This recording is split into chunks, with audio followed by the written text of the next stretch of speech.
Hello, welcome to Sleep Tales. I am so glad you are here. Find a quiet corner of your world, a comfortable place where you can rest. But before we begin, please don't forget to subscribe, drop a like, and leave a comment letting me know where you're listening from. Allow your body to feel heavy and calm. Let the day and all its worries become distant. We are about to begin a gentle story. A story set in a very cold place, under a very big sky. Let the words wash over you. There is nothing for you to do now, except listen. The village of Toklo was a small collection of warm lights in a very large world of white. It sat near the edge of a deep forest, and beyond the forest stood the mountains. The mountains were like old sleeping giants, their shoulders covered in a permanent blanket of snow. In Toklo, the world was made of three things: the dark green of the pine trees, the bright white of the snow, and the deep gray of the sky. For most of the year, this was all there was. It was a quiet place. The loudest sounds were the wind moving through the trees and the happy calls of the sled dogs. Here lived a young woman named Linnea. She was 20 years old. Her life was as quiet as the village itself. 1 year had passed since her father, Eric, had gone. He did not die in his bed, warm and old. He was lost in the snow, doing the work he loved. Eric was a legend in Toklo. He was more than a man. He was a musher. But he was not just any musher. People said he understood the snow. They said he could speak to the wind. He knew the paths through the mountains when no one else did. His sled dogs were the strongest, the fastest, the smartest. Eric was a part of the landscape, like a strong old tree or a stubborn mountain stone. Linnea now lived in his shadow. It was a very long and very cold shadow. She lived in his small wooden house. She wore his old warm clothes, and she cared for his dogs. The kennel was her whole world now. She loved the dogs. Each one was a friend. She knew their hearts. She knew their funny habits and their deep, loyal spirits. Her favorite was Kaskae, the lead dog. Kaskae was calm and wise. He had his father's eyes, the same eyes as Eric's own lead dog from long ago. When Linnea looked at Kaskae, she felt a quiet connection. A small string of warmth in the cold world. But this connection was not enough to keep the cold out of her own heart. She felt the weight of her father's name every single day. The people of the village were kind, but when they looked at her, they saw Eric. They saw his ghost. They expected her to be him. They expected her to have his strength, his knowledge, his fire. But Linnea felt she had none of it. She felt like a pale copy. A faint drawing of a great man. She did everything just as he had taught her. She followed all his rules. She repeated all his motions, but she did it with a quiet fear in her chest. She was always waiting to make a mistake. She was always waiting to fail, to prove that she was not her father's daughter. Her only true peace came in the early mornings, when the world was still dark and silent, and the only company she had was the soft breathing of the dogs. Chapter 1. A Father's Ghost. The day began long before the sun. In the deep winter of Alaska, the sun was a shy visitor. It would appear for only a few hours, a pale light low in the southern sky, before disappearing again. Linnea did not need the sun to start her work. She knew the time by the feeling in the air, a deep, still cold that came just before the dawn. She woke in her small bed. The room was dark. The only sound was the gentle whisper of the wind against the wooden walls of the house. She did not light a lamp. She knew the path from her bed to her clothes by heart. She pulled on thick wool pants and a heavy sweater. Her movements were slow and deliberate. She was not a person who rushed. She went into the small kitchen. A fire still glowed with red embers in the iron stove. She added a few pieces of dry wood. The wood caught fire quickly, and a small dancing light filled the room. The fire made a soft crackling sound. It was a comforting sound. She filled a pot with water and placed it on the stove to heat. While the water warmed, she went to the door. She pulled on her heavy boots and her thick parka. The parka had been her father's. It was too big for her, but it was warm. It smelled faintly of wood smoke and dog. It smelled like him. She took a deep breath, pulling the scent into her lungs. It felt like a shield against the cold and against her own thoughts. She stepped outside. The cold was immediate. It was sharp and clean.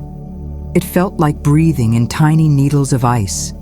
The snow under her boots made a loud crunching sound.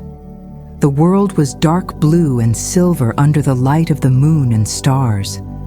There were so many stars. They looked like tiny holes in a great dark blanket. She walked toward the kennel. The kennel was a long, low building with a yard in front of it. The dogs were already awake. They heard her coming. A few of them made soft whining sounds. They were not sounds of sadness, but of excitement. Their day was about to begin. Her first job was always the food. This was the most important job. A sled dog needs good food to stay warm and strong. Her father had taught her that. He said a musher who feeds his dogs well is a musher who will always come home. She went into the small shed where the food was kept. The air inside was thick with the smell of dried fish and meat. She opened a large sack of dry kibble. She used a metal scoop to measure it out into big buckets. Her movements were practiced. Scoop, pour, scoop, pour. She did this every single day. It was a rhythm. It was a routine. And in the routine, she found a little bit of safety. She added hot water from the pot on the stove to the buckets. A warm steam rose from the food, carrying the rich smell into the cold air. Then she added the most important part. She took frozen blocks of meat and fish from a chest and chopped them into small pieces. The knife was heavy and sharp. Her father had kept it perfectly sharp. She tried to do the same. Her hands were cold, even inside her gloves, but she did not stop. She worked until the meat was ready. She mixed it all together, a warm, healthy meal for her team. She carried the heavy buckets to the yard. The dogs were waiting. Each dog had its own small house and its own spot in the yard. They stood up, their tails wagging slowly. They did not bark or jump. Eric's dogs were trained to be calm and patient. It was a sign of a good kennel. She went to each dog, one by one. She called them by name.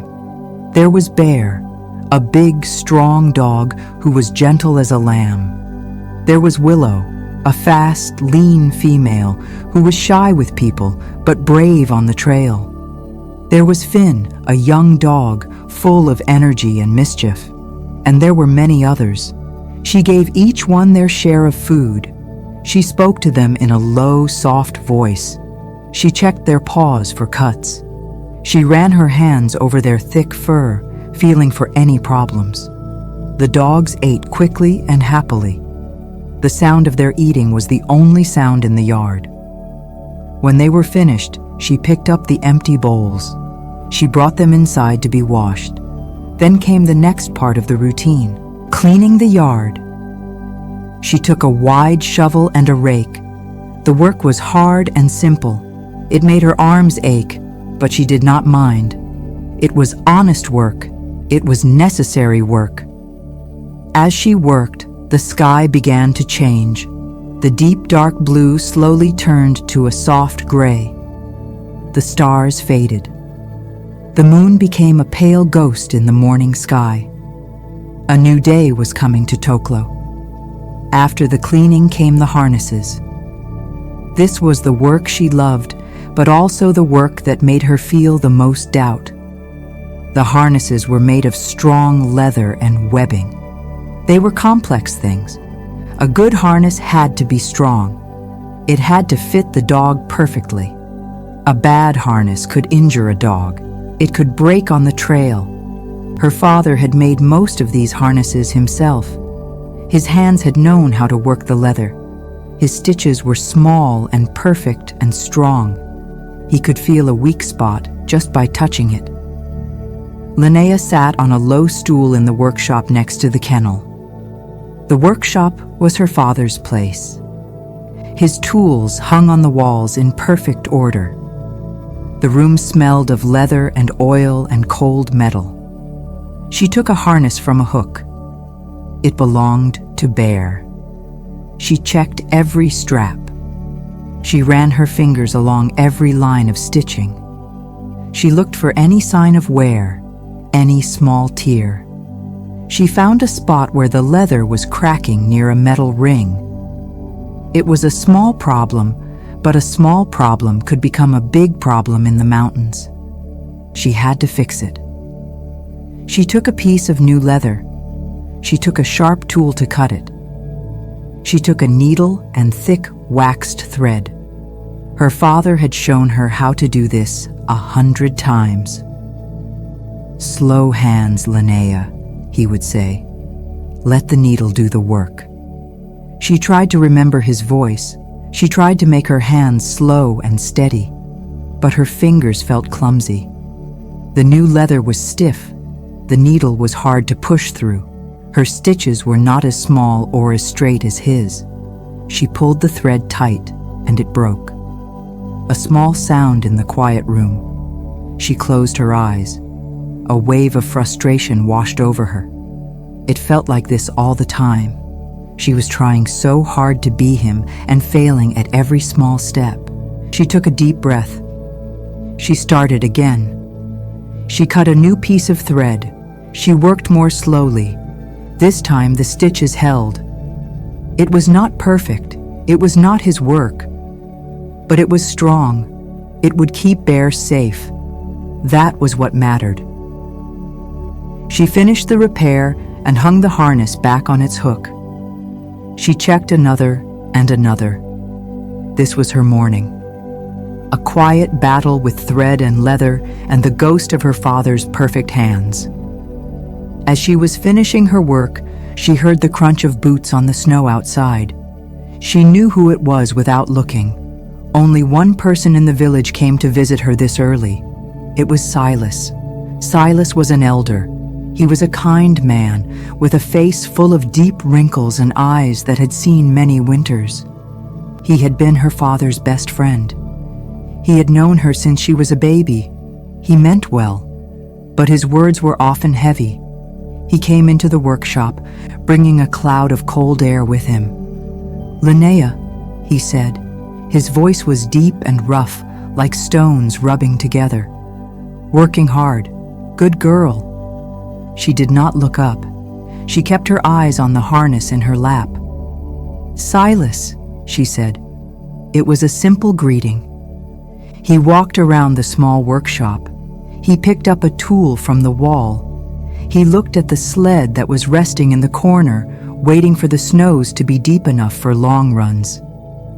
"This runner needs new wood," he said. He pointed to a long, curved piece of wood on the bottom of the sled. Eric would have replaced it before the first snow. Linnea's shoulders tensed. She knew the runner needed to be replaced. She had a new piece of wood ready, but she was afraid to do it. It was a big job.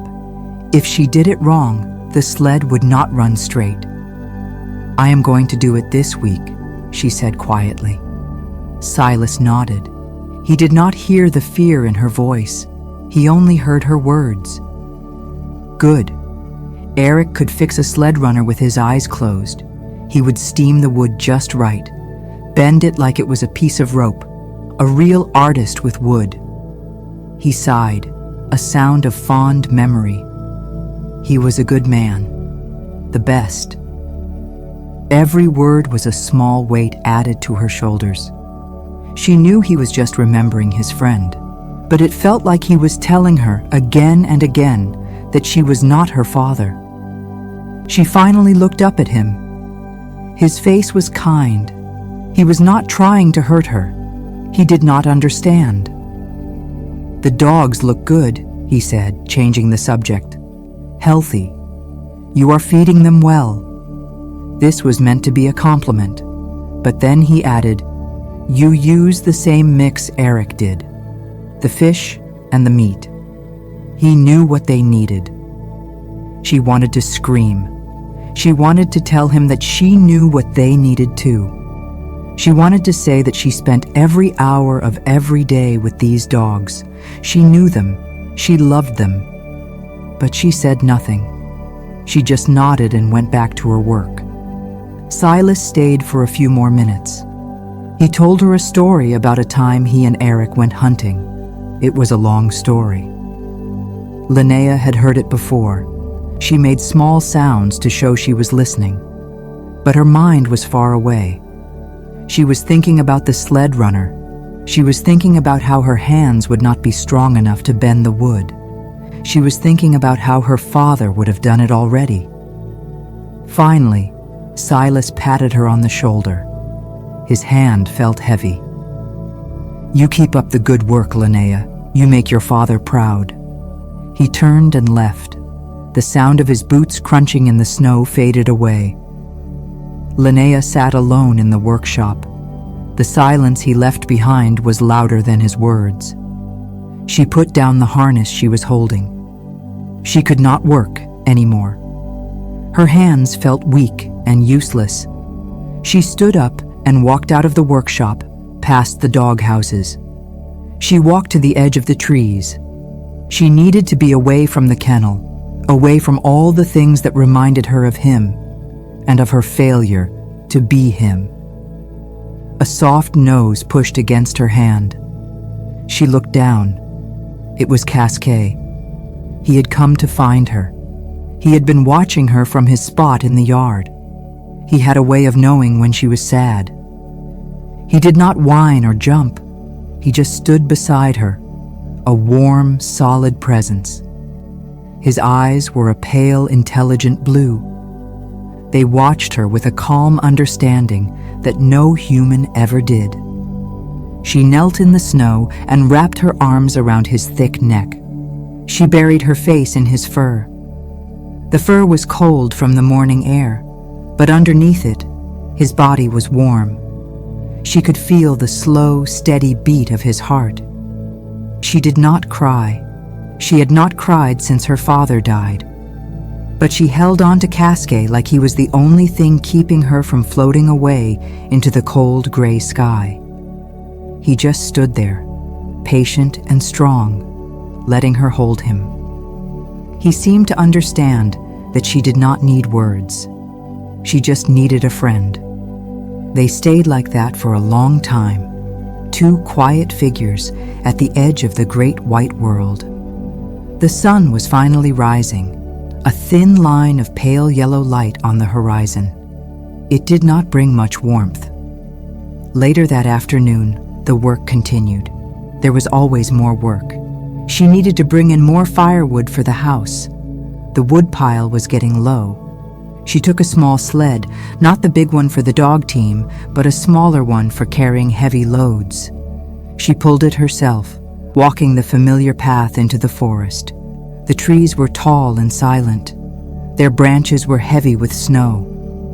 Sometimes a gust of wind would shake a branch, and a shower of fine white powder would fall to the ground. The forest was a place of deep quiet. It was a place where she could think. As she walked, her mind drifted back. She remembered a day, many years ago, when she was just a small girl. Her father had brought her out here to teach her about the trees. He showed her which wood was best for the fire. The birch, which burned hot and fast. The spruce, which sparked and crackled. The pine, which smelled so good. He was a patient teacher. He showed her how to use the small axe safely. She remembered that day so clearly. The sun had been bright. a rare thing in the winter. It made the snow sparkle like it was covered in diamonds. Her father was so strong. He could lift huge logs like they were nothing. He laughed a lot that day. His laugh was a loud, happy sound that echoed through the quiet trees. She remembered trying to help him. She tried to carry a small log, but it was too heavy for her. She tripped and fell into a deep drift of snow. The snow was soft and cold. She was not hurt, just surprised. She expected him to be annoyed. She had slowed him down, but he was not. He stopped his work and came to her. He brushed the snow off her face. He was smiling. His eyes were bright. "The snow caught you," he said. He pulled her up and held her close. She remembered the feeling of safety in his arms. The world was big and cold, but her father was bigger and warmer. He was a mountain. Nothing could ever hurt her when he was there. Now she stood in that same forest, but he was not there. The silence felt different. It was not peaceful. It was empty. She felt small and clumsy again, just like that little girl who fell in the snow.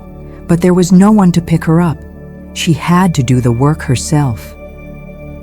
She found a dead tree that had fallen in a recent storm.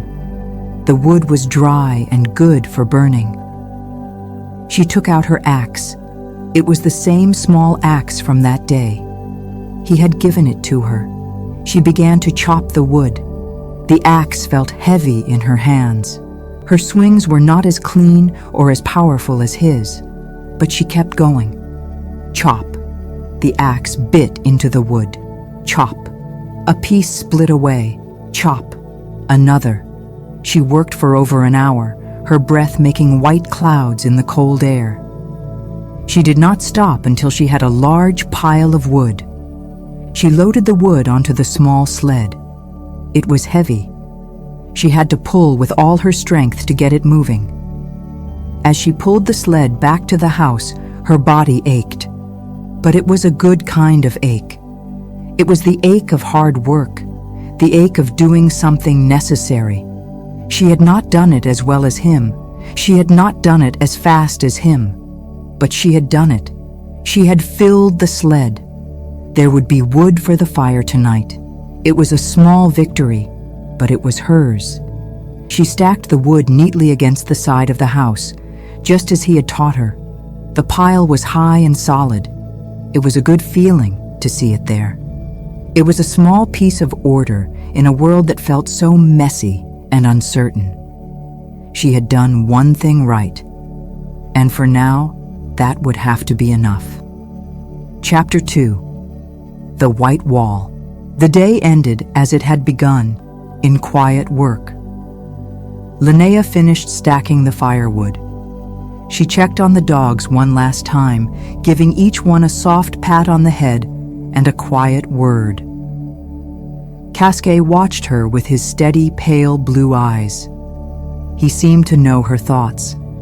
He seemed to feel the heavy sadness that she carried like a stone in her chest. She gave him an extra moment, her hand resting on his head. His warmth was a small comfort against the growing cold of the evening. The sun had set.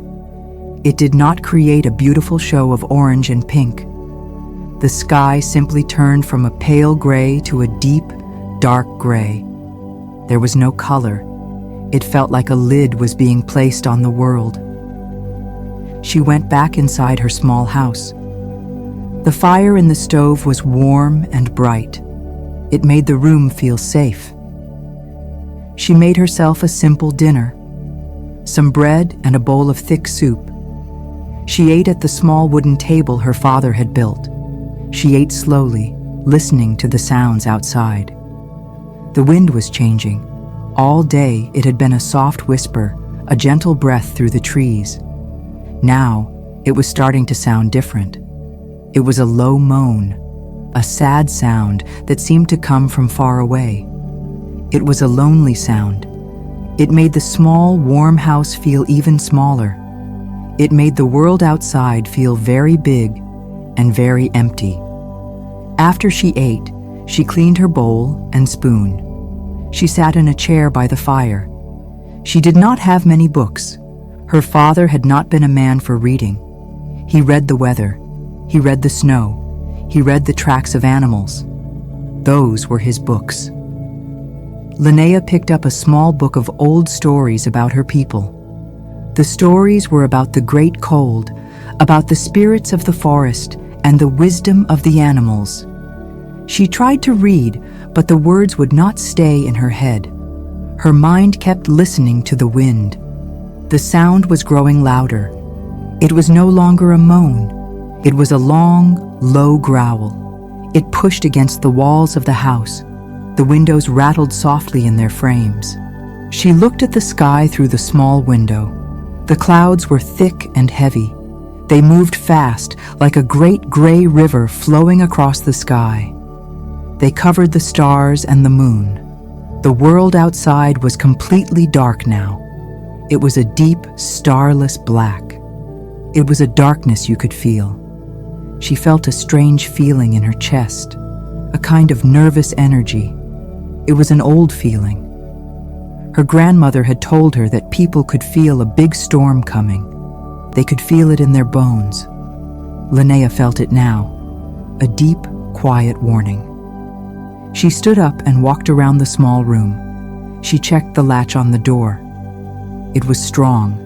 She pushed a thick cloth into the space under the door to keep the wind out. She went to the windows and made sure the wooden shutters were closed and barred. These were small actions, but they made her feel a little bit better. They were things she could control. The storm was something she could not control. It was too big. It was too powerful. She went back to her chair by the fire. The wood crackled and sparked. The fire was a small piece of the sun, trapped inside her house. It was a small circle of light and warmth in a world that was growing darker and colder by the minute. She thought about the dogs. They were safe in their houses in the kennel. Their houses were filled with clean, dry straw. They had their thick fur coats. They were born for this weather. They were stronger than she was. Still, she worried. She always worried. The wind grew stronger still. It was not a steady sound. It came in long, powerful gusts. One moment there was a low hum, the next a loud roar, like a great beast was trying to break down the door. The whole house would shake a little with each powerful gust. She could hear the snow hitting the walls. It was not soft, fluffy snow. It was hard and sharp, like tiny pieces of sand. It made a scratching, hissing sound. Linnea thought about her father. He had loved storms. He said they were when the world felt most alive. He would stand outside and let the wind whip his hair. He would close his eyes and just feel it. He said a storm cleared away the old and made way for the new. Linnea did not feel that way. A storm just made her feel small. It made her feel alone. She pulled her blanket tighter around her shoulders. She added more wood to the fire. She would keep the fire burning all night. She must have fallen asleep in her chair. She woke up suddenly. The fire was low, just glowing embers.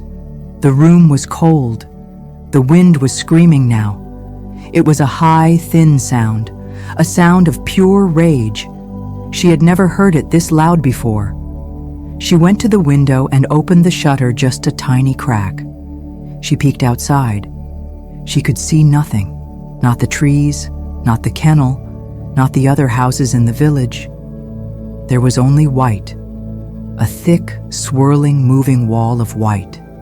It was like the world had been erased. There was only the storm. She closed the shutter quickly and barred it again. Her heart was beating fast.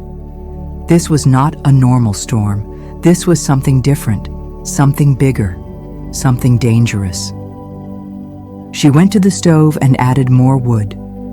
She sat and watched the flames, trying not to think about the roaring white emptiness, just outside her walls. She stayed awake for the rest of the night, a silent guard, keeping the small flame alive against the great, roaring dark. The next morning, there was no dawn. The world outside was still a swirling mess of white. The light that came through the cracks in the shutters was gray and weak. It was impossible to know what time it was. The storm had stolen the sun. The wind had not stopped. It had been blowing for hours and hours. It was a constant, deafening roar. Linnea's small house felt like a boat in a wild sea. She knew she had to go outside. The dogs needed to be checked. They needed food and water. The thought of opening the door was terrifying. It felt like opening the door to a monster. She put on all her warmest clothes, her thickest pants, 2 sweaters, her heavy parka, her fur-lined boots, her thickest gloves. She wrapped a scarf around her face until only her eyes were showing. She took a deep breath, like a diver about to go under the water. Then she unlatched the door. The wind tore the door from her hand and slammed it open against the wall. A blast of snow and ice filled the doorway. It was so cold it burned her skin. She had to use all her strength to pull the door shut behind her. She was outside. The world was chaos. She could not see more than a few feet in front of her. The wind pushed her, trying to knock her over. The snow was deep. It was already up to her knees, and it was not soft snow. The wind had packed it down, making it hard to walk through. She had tied a rope from her house to the kennel. Her father had taught her to do this before any big storm. "The snow can make you blind," he had said.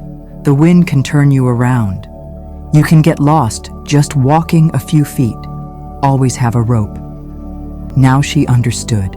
She held onto the rope with both hands. It was her only guide. She could not see the kennel, but she knew it was at the other end of the rope. She moved slowly. Every step was a struggle.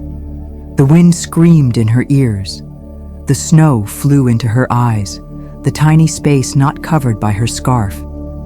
The cold was a physical thing. It pressed in on her from all sides. It felt like it was trying to steal the warmth from her body. After what felt like a very long time, her hand touched the cold wood of the kennel wall. She had made it. Inside the long, low building, it was much quieter. The wind was a dull roar outside, but in here she could think. The dogs were in their individual houses inside the larger building. They were all there, curled up in the straw. They looked at her with curious eyes. They were safe, they were warm, but they were restless. They could feel the power of the storm. She worked quickly. She brought them fresh water. Their old water was frozen solid. She prepared their food. The warm meal would help them stay warm. As she fed them, she checked each one carefully. She ran her hands over them, making sure they were okay. Kaskae was calm, as always. He licked her gloved hand. He seemed to be telling her it was okay, that they would get through this. His calmness gave her a little bit of strength. The journey back to the house was just as hard. She held onto the rope tightly. The storm had not weakened. It felt stronger. By the time she was back inside her house, she was completely exhausted. Her muscles ached. Her face was numb with cold. She took off her wet, frozen outer layers and hung them by the fire.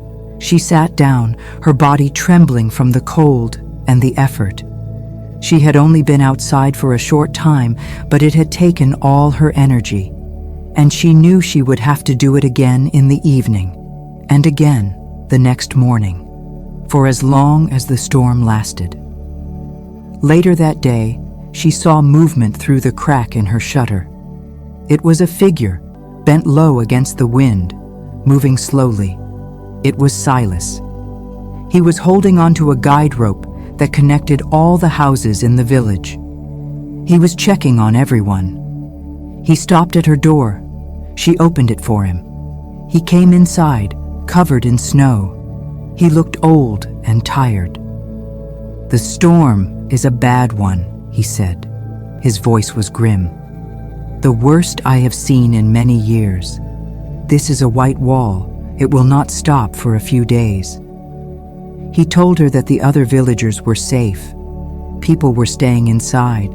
They had enough food and wood. The village was prepared. They knew how to survive the cold. They knew how to wait. That was the most important thing, waiting for the storm to end. "I am going to the community hall," he said, "to listen to the radio. We must listen. Someone might need help." He looked at Linnea. "You stay here. Stay warm. Keep the dogs safe." Then he was gone, back into the swirling white. Linnea thought about the radio. It was the village's only connection to the other small settlements scattered through the vast wilderness. There were people out there, even more isolated than they were in Toklo. She hoped they were safe. She spent the rest of the day in a haze of worry. She fed the dogs again in the evening. The trip to the kennel was just as difficult. The snow was deeper now, almost to her waist in some places. The world was a place of endless, roaring white. The next day was the same, and the day after that. The storm did not stop. The wind never rested. It was a long, gray, noisy twilight. Linnea's life became a simple, hard rhythm. Wake up, add wood to the fire, put on all the clothes, fight your way to the kennel, feed the dogs, check the dogs, fight your way back to the house, take off the wet clothes, add wood to the fire, eat, worry, wait, sleep, and then do it all again. She started to lose track of time. Was it the third day? The fourth? It did not seem to matter. There was only the storm. On what she thought was the fourth day, there was a change. The wind was still strong, but the sound was different. It was not a constant scream anymore. There were moments of quiet between the gusts. In one of these quiet moments, she heard a new sound. It was the sound of the village bell. It was a loud, clear, clanging sound. It was the signal. It meant everyone should come to the community hall. It meant there was news. Her heart started to beat faster. She put on her outdoor clothes again. The journey to the hall was slow. The snow was very deep. She had to lift her legs high with each step, but she could see now. The air was no longer a solid wall of white. She could see the shapes of the other houses. She could see other people, all moving slowly toward the hall. The storm was weakening. It was not over, but it was ending. The community hall was a large wooden building in the center of the village. It was the warmest place in Toklo. A huge stone fireplace dominated one wall. A fire roared inside it. The room was full of people. All the villagers were there. Their faces were serious. They stood in small groups, talking in low voices. Silas was standing near the radio. The radio was a large, old machine. It sat on a wooden table buzzing with static.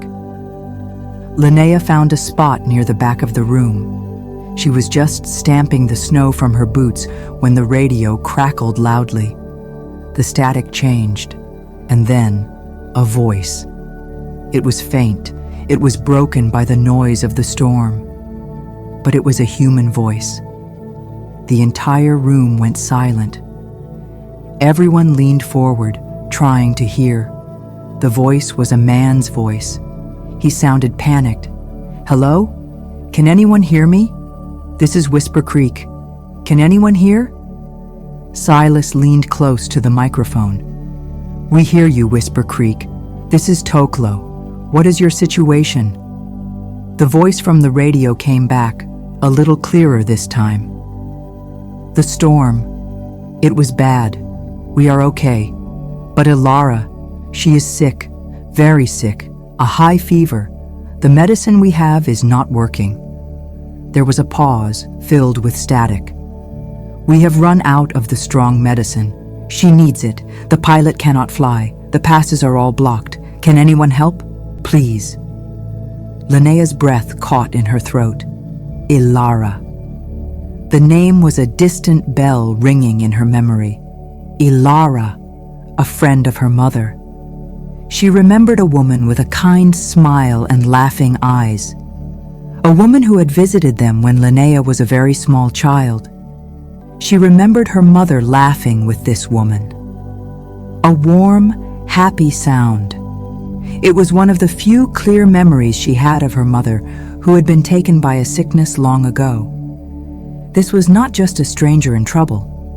This was a piece of her own past, a piece of her mother. The room was filled with a heavy silence.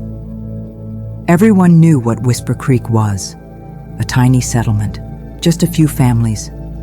It was a 2-day journey in good weather, a journey through the mountains, a journey through the Shadow Pass.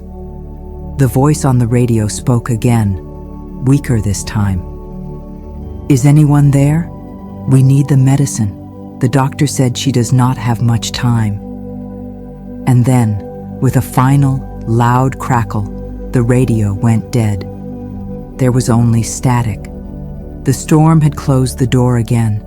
The connection was lost. Silas turned from the radio.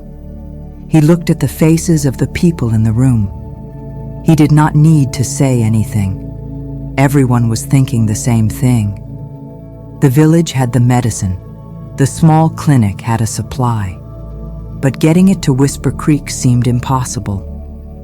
A group of the village men gathered in a corner. Linnea could hear their low voices. They were practical men, hunters and trappers. They knew the land. "The snow machines are no good," one man said. His name was Thomas. He was the best mechanic in the village. "The snow is too deep and soft. They would get buried in the first hour." "The northern pass is filled with snowdrifts," another man said. 20 feet high, maybe more. We could not dig through." "The pilot said he will not even try to fly for another week," said a third. "The winds in the high mountains are too strong. It would be suicide." They talked for a few more minutes. They talked about every possible route. Everyone was impossible. The storm had shut down the world. There was a feeling of deep hopelessness in the room. Ilara was going to die. There was nothing they could do. Then one of the men said the words. He said them quietly, but they seemed to echo in the silent room. "There is one way, the Shadow Pass." The room became even quieter. The Shadow Pass. It was not a real pass. It was a dangerous, winding route through the narrowest parts of the mountains. It was steep. It was treacherous. It was a path that was only safe for one kind of travel, a dog sled. No one looked at Linnea, but she felt it. She felt every eye in the room turn toward her. They were not looking at her, but they were thinking of her. They were thinking of her kennel. They were thinking of her sled.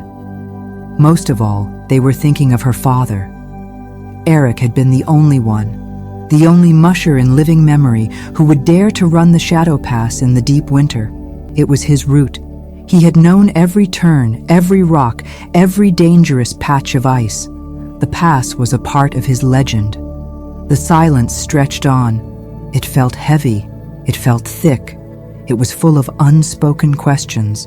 It was full of expectation. Linnea stood at the back of the room, feeling smaller than she had ever felt in her life. The great white storm outside was nothing compared to the storm of fear and doubt inside her. They were all waiting. They were waiting for Eric. But Eric was gone. There was only her. Chapter 3. The Journal and the Burden. The silence in the community hall was a physical thing. It was heavier than the snow on the roofs. It was colder than the wind outside. The static from the dead radio was the only sound. It was a sound of emptiness, of a connection lost. Linnea stood at the back of the room. feeling the weight of that silence press down on her. No one looked at her, but she felt their thoughts. She felt their minds all turning to one place, to her father's kennel, to her father's sled, to her. The name Shadow Pass hung in the air like a ghost. It was her father's pass, his secret road through the heart of the mountains. The men in the corner stopped talking. The women who had been comforting each other grew still. The entire village seemed to be holding its breath. They were all looking at the problem. A sick woman. An impossible journey. And they all knew the only possible answer. The answer was a dog sled. And there was only one person in Toklo who had a team ready for the deep winter. Linnea's heart was a small, frightened bird beating against her ribs. She wanted to be invisible. She wanted to sink into the floor and disappear. She was not her father. She was just a girl who fed his dogs. She knew the simple trails around the village. She knew the paths through the forest. She had never been into the high mountains alone. She had never faced the dangers of the Shadow Pass. Her father had taken her once, years ago, in the summer. It had been beautiful then. But in the winter, he said, the pass was a different place. It was a place of ice and wind and sudden danger. It was a place that did not forgive mistakes. She thought of Ilara. She saw a faint, blurry image in her mind. A woman with a bright smile, her dark hair braided with beads. She remembered the woman giving her a small carved wooden bird. She had kept that bird for years. Where was it now? Lost, like the memory of her mother's laugh. But the feeling was not lost. The feeling of warmth, the feeling of kindness. Ilara was connected to her mother. She was one of the last living links to a part of Linnea's life that was almost completely gone. The thought of that link being broken, of that warmth disappearing from the world forever, was a sharp pain in her chest. She looked at Silas. The old man's face was a map of worry. He was not looking at her. He was looking at the silent radio, as if he could force it to work again just by staring at it. But his shoulders were slumped. He knew it was hopeless. The whole village knew it was hopeless, unless someone was willing to try the impossible. Linnea took a small step forward. The sound of her boot on the wooden floor was loud in the silent room. She did not know why she moved. Her body seemed to act on its own. She felt 100 pairs of eyes turn to her. This time, they were looking right at her. She saw their faces. They were not demanding. They were not commanding. They were just watching, waiting, hoping. The fear was a cold knot in her stomach. It made it hard to breathe. But underneath the fear, there was something else. A small, hard point of something stubborn. It was the memory of her father, not as a legend, but as a man who always did what needed to be done. It was the memory of her mother's friend. It was the thought of a life that could be saved. She cleared her throat. Her voice was small and shaky when it came out. Just one word. Yes. No one cheered. No one shouted. A long, slow breath seemed to move through the room, as if the whole village had exhaled at once. The tension broke. Silas turned to her. His old eyes were full of a deep and heavy sadness, but also a tiny spark of pride. He walked over to her. He put a hand on her shoulder. His hand was rough and warm. "You are sure, Linnea?" he asked, his voice low. "No one would think less of you. This is not your burden to carry." But it was. She knew it was. She looked at him and nodded. "I will go." The words felt strange in her mouth. They felt too big for her. They belonged to someone braver, someone stronger. They belonged to her father, but she had said them, and now she had to live up to them. The journey back to her small house was a walk through a different world. Nothing had changed. The snow was still deep. The air was still cold. The storm was still ending. The wind just a whisper now. But everything felt different. It was all charged with a new meaning. The familiar path was now the beginning of a long and dangerous road. The silent trees were no longer just trees. They were watchers. The mountains on the horizon were no longer just a beautiful view. They were a destination, a challenge. They were the place she had to go. The burden of her promise settled on her shoulders. It was a real, physical weight. With every step, she felt the hopes of the entire village. She felt the life of a sick woman in her hands. She felt the massive, silent expectation of her father's ghost. Could she do this? Could she really do this? The doubt was a cold voice in her head. It told her she was a fool. It told her she would fail. It told her she would get lost in the mountains, just like her father had. She reached her house. The small building looked warm and safe. A part of her wanted to run inside, bar the door, and pretend the conversation in the community hall had never happened. But she could not. She walked past the house, her steps heavy in the deep snow. She went straight to the kennel. The dogs were quiet. They had been fed. They were resting. But as she approached, they stood up. They sensed the change in her. They could feel the tension in her body. They could smell her fear. Kaskae came to the front of his enclosure. He did not make a sound. He just watched her. His calm, intelligent eyes seemed to look right through her, into the storm of worry in her mind. She went to him and opened the gate. She knelt in the snow and put her arms around him. His fur was thick and soft. She could feel the steady strength in his body. He was not afraid. His presence was a small, solid island in her sea of doubt. For the next several hours, Linnea worked. The work was a kind of medicine for her fear. It was something to do. It was a set of problems she could solve, one by one. It pushed the bigger, unsolvable problem of the journey into the back of her mind. First, she had to choose the team. This was the most important decision she would make. The life of every dog and her own life depended on having the right team. Kaskae was not a choice. He was a necessity. He was the leader. He was smart and calm. He knew how to read the snow. He knew how to find a trail when there was no trail to be seen. Her father had trained him. He was the best lead dog in 100 miles. She put his harness on, and he stood patiently, ready for whatever came next. Next, she chose the wheel dogs. These were the dogs who ran right in front of the sled. They had to be the strongest.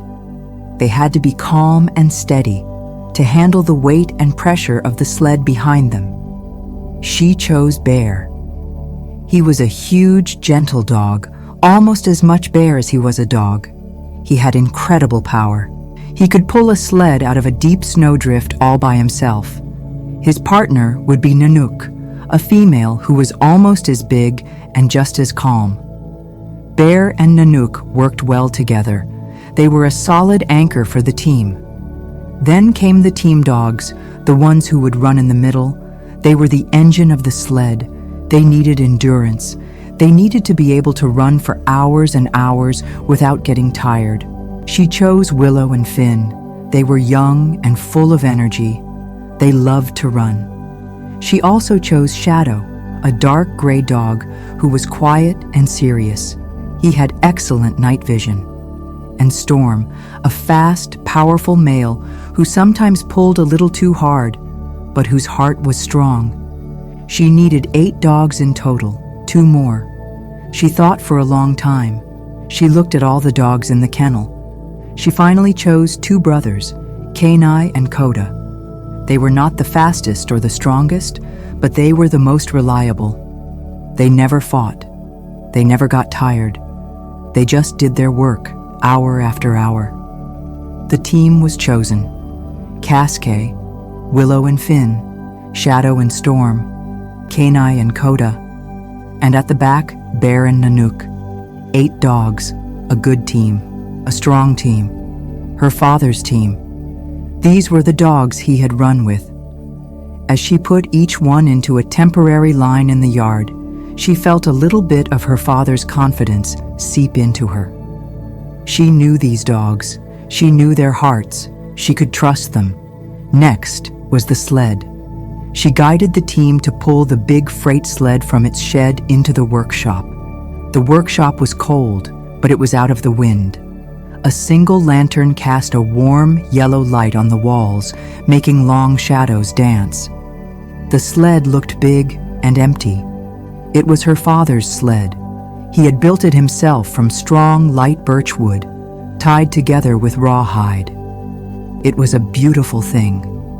It was made for long, hard journeys. She remembered Silas's words about the runner. She knelt and looked at it closely. It was a long, curved piece of wood that the sled slid on. She ran her gloved hand along its surface. It was worn. There were a few small scratches, but it was still strong. There was no time to replace it now. That was a job that took days, to steam the new wood and bend it just right. She would have to trust her father's work. She would have to trust that it would hold. She spent the next hour checking every part of the sled. She checked every knot, every lashing. She pulled on them with all her weight, making sure they were tight. A loose lashing could cause the sled to fall apart on a rough trail. She used a special tool to tighten a few that felt a little loose. The work was slow and careful. Her fingers grew numb with cold, even in her gloves. But she did not stop. She had to be sure. When she was satisfied that the sled was strong, she took a block of hard wax. She rubbed the wax all along the bottom of the runners. This would help the sled slide more easily over the snow. It would make the work easier for the dogs. The wax had a clean, sharp smell. She remembered her father doing this. He would always say, "A little wax saves a lot of work." She tried to do it just like he did, making sure the layer of wax was smooth and even. Now it was time to pack. This was a science. The weight had to be perfectly balanced. Too much weight in the back, and the sled would be hard to steer. Too much weight in the front, and the nose would dig into the snow. She laid a large, clean canvas tarp on the floor of the workshop. On this tarp, she would place every single item that would go on the sled. First, the essentials for survival, her sleeping bag. It was thick and heavy, made for the deepest cold. She stuffed it into a waterproof sack, pushing all the air out until it was a small, hard bundle. She put it at the very bottom of the sled, in the center. Next came her spare clothes, wool socks, a second pair of gloves, another sweater, a warm hat for sleeping. She packed them in another waterproof bag. They went on top of the sleeping bag. This was the foundation of her load, low and centered. Then came the tools. A small, sharp axe, its blade covered with a leather sheath, a long hunting knife. Her snowshoes for walking in deep snow. She strapped them to the side of the sled, where she could reach them easily. A small metal pot for melting snow to make water. A small stove and a bottle of fuel. A fire-starting kit, with matches in a waterproof case and a small block of dry tinder. A headlamp with extra batteries. A compass. Her father had taught her to always trust a compass more than her own eyes in a whiteout. Each item was checked. Each item was given its own specific place.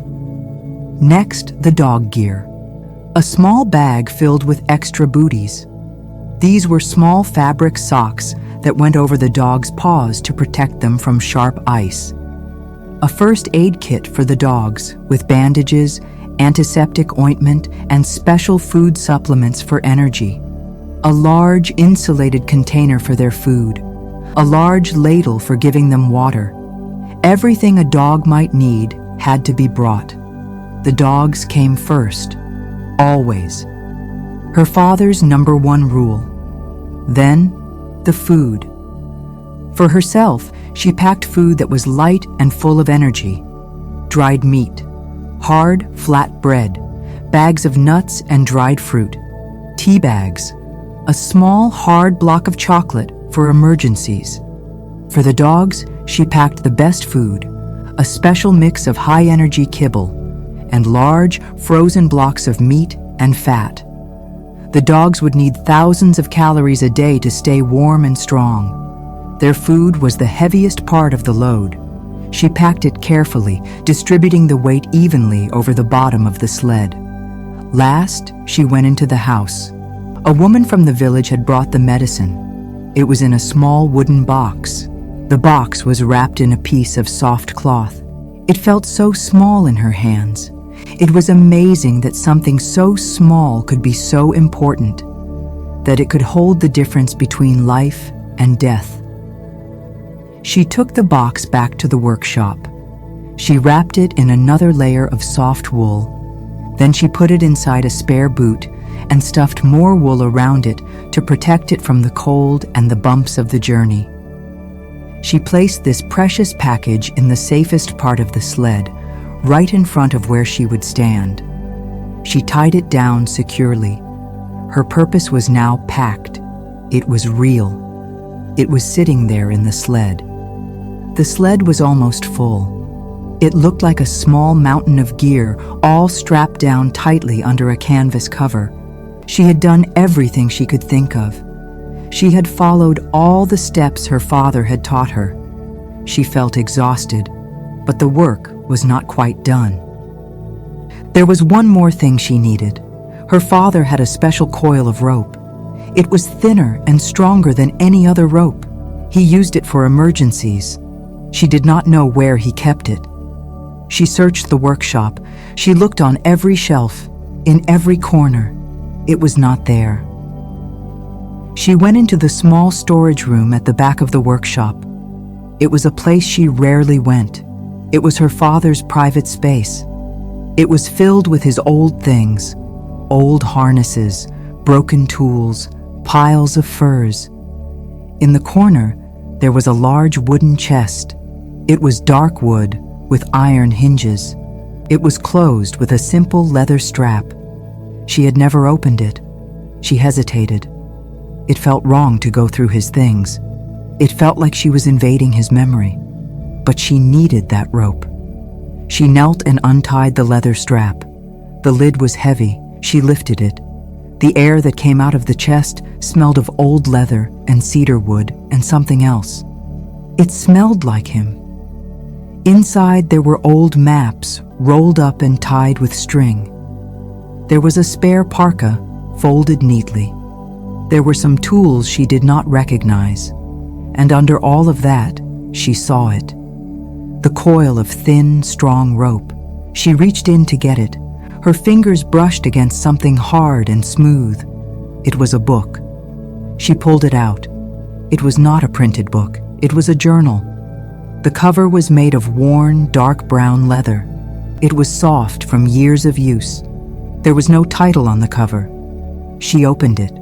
The pages were yellowed and filled with writing. It was her father's handwriting. It was strong and clear and a little bit messy. She recognized it from the notes he used to leave for her on the kitchen table. She turned the pages. They were filled with notes about the dogs, about the weather, about the trails. And then she saw the words at the top of a page. Shadow Pass. Her breath caught in her throat. He had kept a record. He had made a map of words. She sat on the cold floor of the storeroom, the journal in her lap, the lantern light making the words glow. She started to read. His voice seemed to speak from the page.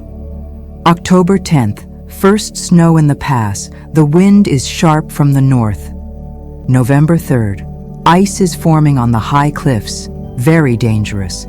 Must stay to the eastern side of the canyon. December 1st. Kaskae's grandfather, Balto, found the trail through the deep drift near the summit. Smart dog. I would have been lost without him. The journal was a treasure. It was a gift from the past. It was his knowledge, his experience, all written down for her. A feeling of relief washed over her. Maybe she could do this. She was not alone. She had a guide. She had his words to help her. She read for a long time. The journal was full of practical advice, but it was also full of his thoughts. She found a passage where he wrote about a storm that had trapped him for 2 days. He wrote about his fear. He wrote about making a mistake and taking a wrong turn. He wrote about how his lead dog had saved him. This was a side of her father she had never known. She had only known the legend, the perfect, fearless Musher who never made mistakes. But here, in his own words, was a man who felt fear, a man who made mistakes, a man who relied on his dogs not just for their strength, but for their wisdom. Reading this, she felt closer to him than she ever had before. But as she continued to read, the feeling of relief was joined by a new, heavier feeling. The journal was not just a map, it was a measure of his greatness. Every page was filled with his deep understanding of the world. He knew the names of the winds. He understood the language of the ice. She was just a girl who knew how to feed dogs and mend a harness. How could she ever live up to the man who had written this book? The journal was a comfort, but it was also a heavy weight. It was a reminder of the shadow she lived in. It was the voice of the ghost she could never escape. She closed the journal carefully. She took the coil of rope. She would take the journal with her. She had to. She went back to the workshop and tucked the small, precious book into the inside pocket of her parka, the one closest to her heart. It felt both warm and heavy against her chest. The work was finally done. The sled was packed. The dogs were chosen. She led them back to their houses for a final night of rest. She gave them a warm meal and fresh water. She told each one of them that they were going on a long journey tomorrow. She spoke to them in a low, quiet voice, trying to keep her own fear out of her words. She went back to her house. The fire was low. The room was cold. She added more wood. She made herself some tea, but she could not eat. Her stomach was a tight knot. She sat at the table and looked out the window. The sky was clear now. The storm had passed completely. Millions of stars were scattered across the blackness. The mountains were dark shapes against the starlight. They looked huge and silent and very, very far away. Tomorrow she would go into those mountains. She, her dogs, and the ghost of her father tucked safely in her pocket. The weight of it all felt like it could crush her. Chapter 4. The First Steps. The world was dark and cold when Linnea began. The sun was still sleeping somewhere below the edge of the earth. The only light came from the stars, which were sharp and bright in the clear black sky. A single lantern in her workshop cast a small circle of yellow light on the snow. Inside this circle, there was movement and the soft sounds of preparation. Linnea moved with a quiet focus. There was no room for fear now. There was only the work. She brought the dogs from the kennel, one by one. They knew. They could feel the energy in the air. Their tails waved with a quiet excitement. They were born to run. This was what they lived for. She spoke to each of them as she put on their harnesses. Her voice was low and calm. She did not want them to feel her own nervous heart. She checked every strap, every buckle, one last time. Bear and Nanook, the strong wheel dogs, stood patiently in front of the sled. Kaskae and Koda, the steady brothers, were next. Then Shadow and Storm, and the young, fast pair of Willow and Finn. At the very front of the long line alone stood Kaskae. He was a statue of calm focus. He looked straight ahead into the darkness, waiting for the command. The village was a collection of dark shapes. But here and there, a small light appeared in a window. A faint orange square against the deep blue of the pre-dawn. People were awake. They were watching. She did not see their faces. She just felt their presence. It was a silent, heavy blanket of expectation. As she made her final check of the sled's lashings, a figure emerged from the shadows. It was Silas. He did not speak. He just stood there, his breath making a white cloud in the cold air. He walked to the sled and looked at her work. He touched a knot she had tied.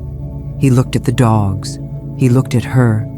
His old eyes were full of 1,000 unspoken things. Worry, hope, sadness for her father, pride for her. He gave her a single slow nod. It was a blessing. It was a farewell. It was all he needed to say. Linnea took her place on the runners at the back of the sled. She put her foot on the brake to hold the sled in place. The dogs were ready. They leaned forward into their harnesses, pulling the lines tight. They wanted to go. She took one last look at the warm light of her home. It seemed very small and very far away already. She took a deep breath of the sharp, cold air. It filled her lungs and seemed to wash away the last of her hesitation. There was only the trail now. She lifted her foot from the brake. "Hike," she said. Her voice was not loud, but it was clear. It was the command. Kaskae lunged forward. The entire team followed in a single, smooth motion. The sled runners made a soft hissing sound on the cold snow. The sled lurched, then began to glide.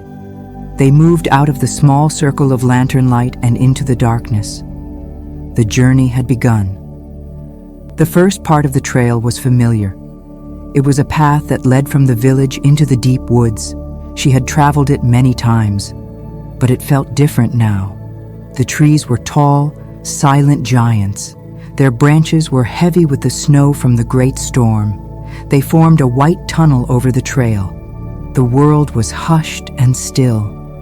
The only sounds were the soft padding of the dogs' paws in the snow, the whisper of the sled runners, and the gentle creak of the harnesses. And the sound of her own breathing, a steady rhythm in the quiet air. The dogs settled into their work. They ran with an easy, powerful gait. This was what they loved. The cold air, the open trail, the pull of the sled behind them. They were a team, a single creature with 16 legs and one purpose. Linnea watched them, her heart filled with a deep love for these animals. They were so honest, they were so strong, they were her family. As the sky began to lighten from black to a deep indigo, she stopped the team. The dogs stood patiently, their breath steaming in the air. Linnea pulled the journal from her parka. The leather cover was cold to the touch. She opened it with her gloved fingers. The pages were filled with her father's strong handwriting. She found the section on the forest trail. "The path is straight for the first 2 miles," he had written. "After the stream that is always frozen, the trail will fork. The left fork looks wider and easier. It is a trap. It leads to a swampy area where the ice is never thick. Take the right fork. It is narrow and winds through a grove of old birch trees. Look for the 3 tall pines that stand together like brothers. They mark the true path." She put the book away. She gave the command to move. The dogs pulled. Soon she heard the gurgle of water under the snow, the frozen stream. She guided the sled over it carefully.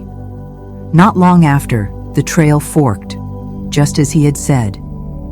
The left path was wide and inviting. The right path was narrow and looked difficult. She did not hesitate. She trusted the journal. She trusted her father. She called out a command to Kaskae. "G," she said, the command for a right turn. Kaskae immediately obeyed, leading the team down the narrow path. The path wound through a grove of ancient birch trees. Their bark was white like bone in the pale morning light. Their branches were thin and black, like drawings against the sky. It was a beautiful, quiet place. And then she saw them. 3 tall pine trees standing close together, their dark green branches heavy with snow. They were exactly where he said they would be. A small feeling of warmth spread through Linnea's chest. It worked. His words were a map. She was following him, and he was leading her true. Her confidence began to grow. Maybe she could do this. She just had to listen to his voice. She just had to follow his words. The sun finally rose. It did not climb high into the sky. It stayed low on the horizon, a pale yellow circle that cast long blue shadows across the snow. The world was no longer dark. It was a place of blinding white and deep blue. The snow sparkled as if it were made of tiny diamonds. The air was so cold and so clean that it felt like it was polishing the inside of her lungs with every breath. The forest was a place of deep and profound silence. The snow absorbed all sound. It was so quiet that she could hear the tiny sound of snow falling from a high branch. She could hear the blood pulsing in her own ears. In this great silence, the small sounds of the team became a kind of music. The rhythmic panting of the dogs, the soft crunch of their paws, the steady shush of the sled. She fell into the rhythm of it. She became a part of the silence. She was not a girl on a sled anymore. She was just a small, moving part of the great white landscape. She stopped the team again a few hours later. It was time for a short rest. The dogs needed to cool down and eat a small snack. She took the small axe from the sled and broke the thin ice on the edge of a small creek. She used the ladle to give each dog a drink of the icy water. Then she gave each one a small piece of frozen fish. They ate it quickly. They rolled in the soft snow to cool their bodies. They were happy. She ate a handful of nuts and dried fruit. The food was cold and hard, but it gave her energy. She took out the journal again. She read the next section. The birch grove will open into a wide, flat meadow. In the center of the meadow is a large, flat rock that looks like a sleeping bear. Cross the meadow, keeping the rock on your left. On the far side, the trail climbs steeply. This is the first real hill. Let the dogs set the pace. Do not push them too hard. She put the book away and started the team again. The trail opened up just as he had written. The trees fell away, and she was on the edge of a huge white meadow. It was a vast, empty space, a perfect sheet of untouched snow under the pale sun. And there, in the middle, was a large rock. It was covered in snow, and it looked exactly like a great bear curled up and sleeping. The detail was so perfect, so exact, that she felt a shiver run down her spine. It was as if her father was right there with her, pointing the way. She felt a surge of connection to him. He had seen this rock. He had stood in this very spot. She was walking in his footsteps. She guided the team across the meadow. The dogs ran happily in the open space. She kept the sleeping bear rock on her left. On the other side of the meadow, the ground began to rise. The trail entered the woods again, but this time it was a steep climb. The dogs had to work harder. They lowered their heads and pulled, their muscles bunched and strained. Linnea got off the sled. She ran behind it, pushing with all her strength to help them. It was hard work. Her lungs burned from the cold air. Her legs ached. But this was part of being a musher. You did not just ride. You worked with your team. You were a part of the team. They reached the top of the hill, and she stopped them for another brief rest. She was breathing hard. The dogs were panting, their tongues hanging out, their breath making great clouds of steam. She praised each one of them. "Good boy, Bear. Good girl, Willow." She gave them more water. She looked back the way she had come. She could see the whole meadow spread out below her. She could see the sleeping bear rock. She could see the dark line of the birch forest. She had come a long way. The village was far behind her now. She was truly in the wilderness. The fear she had felt in the village was gone. It had been replaced by a focused calm. The journal was working. Her father's plan was perfect. She felt capable. She felt strong. For the rest of the day, this pattern continued. They would travel for a few hours. She would stop. She would consult the journal. The journal would describe the trail ahead with perfect accuracy. A fallen tree that she had to go around. A patch of deep, soft snow to avoid. A cliff face where small rocks sometimes fell. Every instruction was correct. Every warning was true. She was not just following a map. She was having a conversation with her father across the years. The journal was his voice, guiding her, protecting her. The feeling of being a pale copy, a failure, began to fade. She was not failing. She was succeeding. She was doing everything right. She was being him, and it felt good. As the afternoon began to fade, the trees started to thin out. The landscape changed. The forest fell away behind her. She was in the foothills of the mountains now. The ground was rocky and uneven. The wind was stronger here. It blew loose snow across the trail in long, white snakes. Ahead of her, the world opened up into a wide valley. And through the center of the valley ran a river. It was much wider than she had expected. It was a great, flat expanse of white and gray. The storm had frozen it, but it did not look like solid ground. It looked like a puzzle of broken pieces. Some parts were covered in smooth white snow. Other parts were jagged and rough, where the ice had broken and frozen again. And in some places, the ice was a dark, watery gray. It looked thin and dangerous. This was the first great test, the first real obstacle.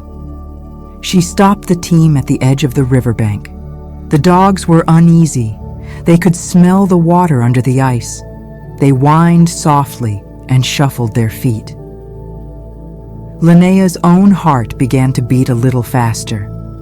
The calm focus she had felt all day was shaken.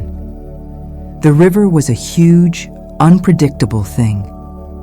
She reached into her parka for the comfort of the journal. Her fingers were stiff with cold as she turned the pages. She found the section on the river crossing. Her father's words were clear. The river is wide, but it freezes thick in the winter. The main channel, the fastest water, runs along the western bank. The ice there is a liar. It looks thick, but it can be thin and rotten underneath. Always stay to the eastern side. The water is slower there. The ice freezes solid by the first deep cold. The crossing is safe on the eastern side. She lowered the book and looked at the river. Her father's words were in her head. Stay east. The west is dangerous. But her eyes told her a different story. The recent storm had been unusually warm before it turned to snow. There had been a thaw, a strange midwinter thaw, and it had changed the river. On the eastern side, The side that should have been safe, she could see a long, dark line cutting through the ice. It was a crack, but it was more than a crack. It was a thin line of open black water. The thaw must have weakened the ice, and the river's current had broken it open. The safe path was gone. She looked to the western side, the dangerous side. According to the journal, it should have been a place of thin, rotten ice. But it looked different. It looked solid. It was covered in a smooth, thick layer of wind-blown snow. It looked much safer than the broken eastern side. A cold wave of panic washed over her. The journal was wrong. For the first time all day, her father's words did not match the world in front of her. The map was not correct. The world had changed. Her perfect guide was flawed. She felt a profound sense of being lost, not in the woods, but in her own mind. The confidence she had built all day crumbled into dust. She was alone again. What should she do? Her first instinct was to trust the journal, to trust her father. He knew this river better than anyone.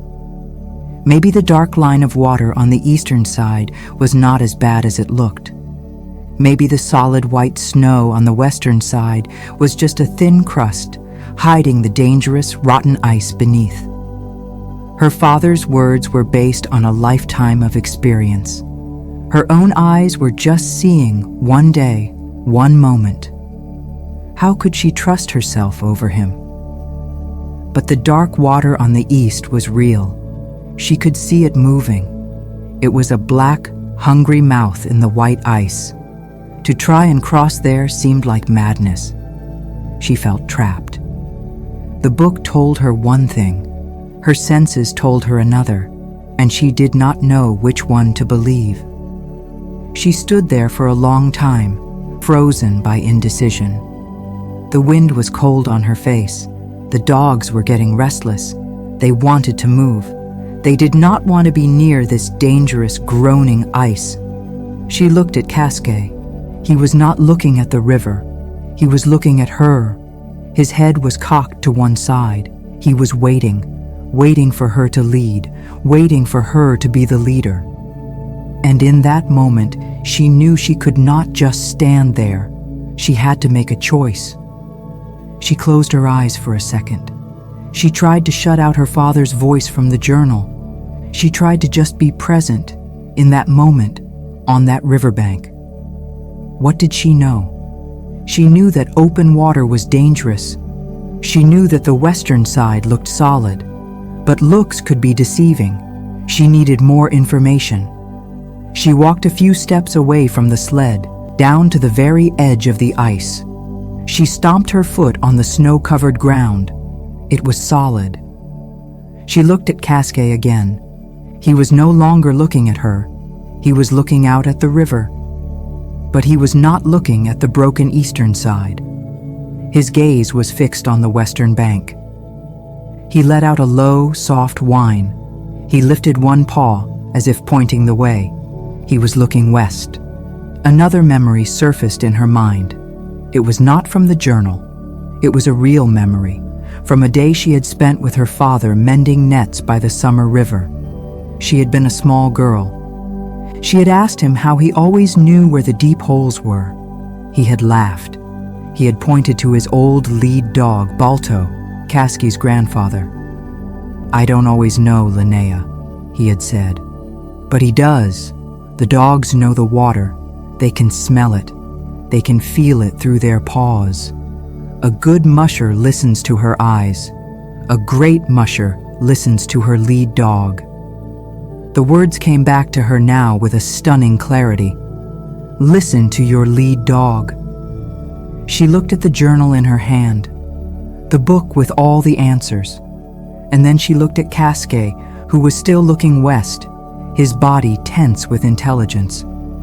The book was the past. The dog was the present. Her father was a great musher. He would have listened to his dog. A decision formed in her mind. It was a terrifying decision. It meant going against the one thing she had trusted all day. It meant going against her father's written word. It meant trusting herself and trusting her dog. She walked back to the sled. Her movements were slow and deliberate. She put the journal away, back into the warm pocket of her parka. She took her place on the runners. She took a deep breath. She looked at Kaskae's back, at his pointed ears, at his focused stance. "Okay, Kaskae," she whispered, so low that only the wind could hear. "I trust you. Haw." Haw was the command for a left turn, a turn toward the west, a turn toward the dangerous side of the river. Kaskae did not hesitate. He immediately turned left and started down the bank onto the ice. The team followed. The sled runners made a new sound on the river ice, a scraping, groaning sound. Linnea's knuckles were white where she gripped the handlebar of the sled. Her whole body was tense. She watched the ice in front of the dogs for any sign of cracking, any dark spot of weakness. Kaskae did not run in a straight line. He weaved back and forth, picking his way. He was reading the ice, smelling it, feeling it. He was finding the safest path. Linnea did not steer. She let him lead. She trusted him completely. The sled moved over the wide, white expanse. The wind was sharp here in the open. It pushed against them, but the dogs kept pulling, steady and strong. They passed the middle of the river. They were more than halfway across. The ice was holding. Linnea started to breathe a little easier. Kaskae had been right. The western side was safe. It was solid. As they neared the far bank, she looked back to the east. From this new angle, she could see that the open channel of water was much wider than it had looked from the other side. If she had trusted the book, if she had tried to cross there, the sled and the team would have gone into the black, freezing water. They would have been lost. Kaskae led them up the snowy bank on the other side. They were across. They were safe. Linnea stopped the team. She set the snow brake and walked to the front of the line. She knelt in front of Kaskae. He licked her face, his tail waving a slow, happy rhythm. She wrapped her arms around his neck and held him tight. "Thank you," she said into his thick fur. "You saved us." She stood up and looked back across the river. It was a great white barrier that she had crossed. But it was more than that. Something had changed in her on that crossing. She had faced a problem that was not in the book. She had found the answer not in her father's past, but in her own present. She had made her first real decision as a musher. It was a small thing, a single choice, but it felt huge. A tiny seed of a new feeling was planted in her heart. It was not the borrowed confidence from following her father's words. It was something else, something smaller and quieter. And it was all her own. Chapter 5: Shelter from the Storm. The victory of the river crossing was a small, warm coal in Linnea's chest. For a short time, it burned brightly against the cold. She had faced a problem not found in her father's book, and she had solved it. She had trusted her dog. She had trusted herself. The feeling was new.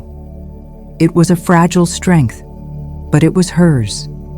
She urged the dogs on, their paws making soft prints in the fresh snow of the far bank. The trail began to climb again, leaving the wide river valley behind and entering the narrow, rocky throat of the mountains. But the world was changing. The pale sun, which had been a quiet companion all day, was gone. It had not set. It had been swallowed. A vast gray blanket of cloud was moving in from the north, smothering the blue sky. It moved with an unnatural speed. The light began to fail, turning the bright white landscape into a flat, shadowless gray. The air grew heavy and still. It was a strange, waiting silence. The kind of silence that comes before a loud noise. The wind was the first to speak. It started as a whisper, a cold breath on the back of her neck. It stirred the fine snow on the trail, making it dance in small, ghostly swirls. The dogs felt it. Their ears twitched. Their pace faltered for a moment. They looked back at her, their eyes asking a question she could not answer. She urged them on. She told herself it was just a small squall, a passing mood of the mountains. They could push through it. But the whisper grew into a moan. The moan grew into a low, steady hum. The wind was no longer moving around them. It was pushing against them, a solid, invisible force. It found every small gap in her clothing, a tiny space at her wrist, the opening of her hood.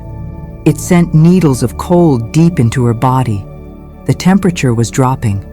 She could feel it in her bones. The warmth from the river crossing was gone, blown away by the rising wind. Then the snow began. It was not the gentle, soft snow of a quiet morning. It was hard and dry like tiny grains of sand. The wind threw it at her. It stung her exposed cheeks. It collected on her eyelashes, making it hard to see. At first it was just a flurry. She could still see the trail ahead. She could see the dark shapes of the rocks and the stunted, wind-blasted pines that grew here in the high country. She kept her head down and pushed on. The village of Whisper Creek was still a long way away. They could not afford to stop. But the storm was not a guest. It was an invader. The snow grew thicker. The small, hard grains became a dense, swirling curtain. The world began to disappear. The mountains on her right vanished. The deep valley on her left was gone. Soon, she could not even see the stunted pine trees just a few feet from the trail. The world shrank until it was just her, the dogs, and the sled, all trapped inside a roaring, moving wall of white. Visibility dropped to nothing. She could barely see Kaskae at the front of the line. His dark fur was a faint, blurry shape in the swirling chaos. The trail was gone, buried under the new, wind-driven snow. She was moving blind. The wind was a physical blow now. It shoved the sled sideways. It tried to tear the handlebar from her hands. She had to lean into it with all her weight just to stay upright. The roar of it filled her ears. It was a deafening, constant sound. It was the sound of the world coming apart. Her brief moment of confidence was a distant memory. The fear was back. It was a cold, sharp thing in her gut. She was alone. She was in the heart of the mountains. And a great storm, a white wall, had descended upon them. Her father's journal had warned of these sudden mountain storms. "They give no warning," he had written. "They are like a wolf, silent until they are on top of you." She knew she had to stop. To keep moving forward now was suicide. They would wander off the trail. They could fall into a hidden crevasse or walk off the edge of a cliff. They had to find shelter. They had to find it now. But where? In this empty, howling whiteness, there was nothing. No trees for cover, no caves. There was only snow and rock and the furious wind. She stopped the team. The dogs were grateful. They huddled together, turning their backs to the wind, their heads low. The snow was already starting to drift around them. In a few minutes, they would be buried. Linnea's mind raced. What did the journal say? What did her father do in a storm like this? She was too cold, too frightened to pull the book out. But she forced her mind to remember. She had read it just last night. The words came back to her in a faint echo. "In a whiteout, the snow is your enemy. but it can also be your friend. A deep drift on the lee side of a rock face is a gift. It is a house waiting to be built. The lee side. The side protected from the wind. A deep drift. She had to find a rock face. She could not see anything. How could she find what she could not see? She left the sled, telling the dogs to stay. She tied the end of the emergency rope from the sled around her waist. She would not get lost. She walked slowly, her feet sinking deep into the new snow. She kept one hand out in front of her, a blind woman feeling her way through the world. The wind pushed her, trying to spin her around. The rope was her only anchor. She walked for what felt like a long time. She found nothing but snow. The panic was rising in her throat. Her hands and feet were starting to feel numb. Not just cold, but a deep, wooden numbness that was the first sign of real danger. She was about to turn back, defeated, when her outstretched hand hit something hard. It was not ice. It was rough and solid. It was rock. She had found a wall, a cliff face. She followed it, keeping her hand on the cold stone. The wind was coming from her left. She needed to find the lee side. She kept moving, the rock guiding her. The wind was a little weaker here, blocked by the mass of the mountain. And then she felt the snow under her feet change. It was no longer loose and shifting. It was deep and firm. It was a drift, a huge pile of snow that the wind had collected and packed against the base of the cliff. It was a gift, just like he had said. She hurried back to the sled, following her rope. She guided the team to the sheltered spot. The dogs immediately seemed to relax. The wind was not as strong here. They were protected by the wall of rock. Linnea took the wide, sturdy snow shovel from its lashings on the sled. Her work was just beginning. She started to dig. The snow in the drift was firm, packed hard by the wind. It was good for digging. She had to build a tunnel first, angled slightly upwards to trap the warm air inside. The work was hard. Her arms and back ached almost immediately. The shovel felt heavy. The wind still swirled around the edge of the rock face, throwing snow in her face. But she did not stop. She dug with a desperate energy. This was not just work. This was survival. She dug for what felt like an hour. Her whole body was screaming with effort. She was sweating inside her heavy clothes, but her skin was freezing cold. It was a dangerous combination. Finally, the tunnel was deep enough. It was long enough for her to crawl through. Now she had to hollow out a chamber on the inside, a small room where they could all shelter. She worked from inside the tunnel now, protected from the worst of the wind.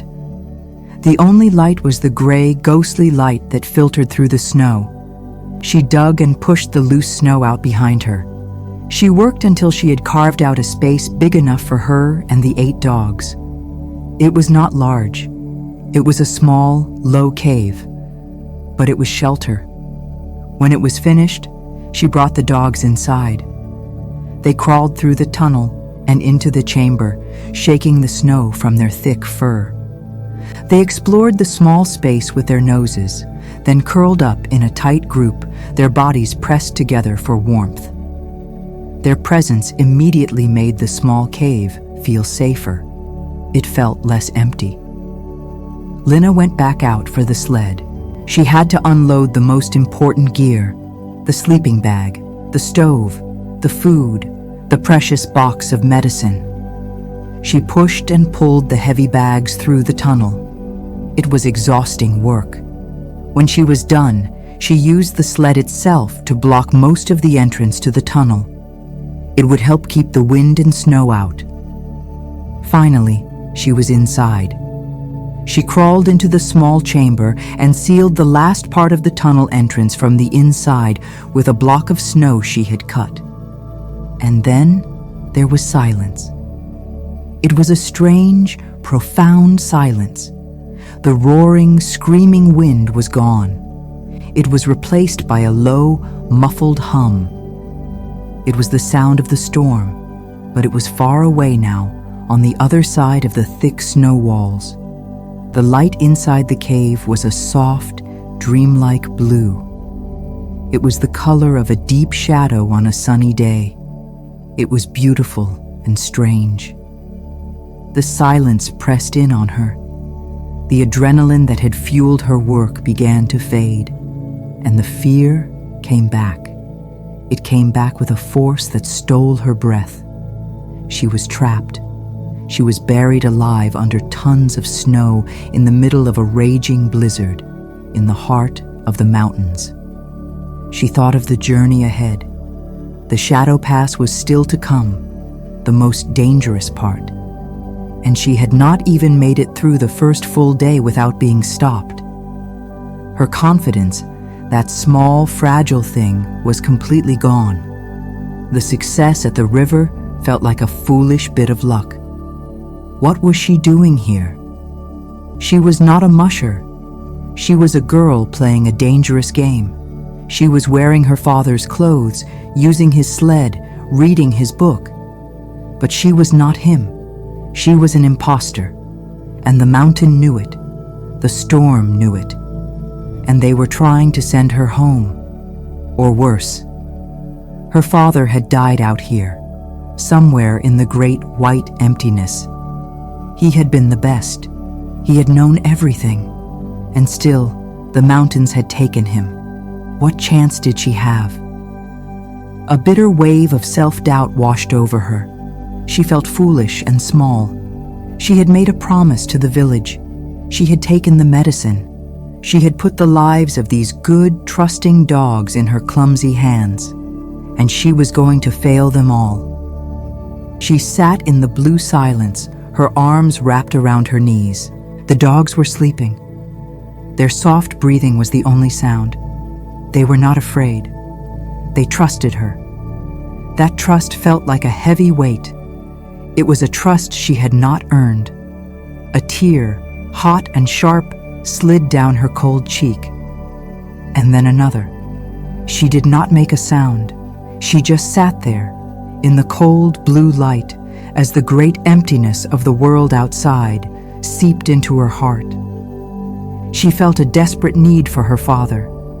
Not the legend, not the ghost that haunted her, but her real father, the man who had held her when she fell in the snow, the man who had made her feel safe.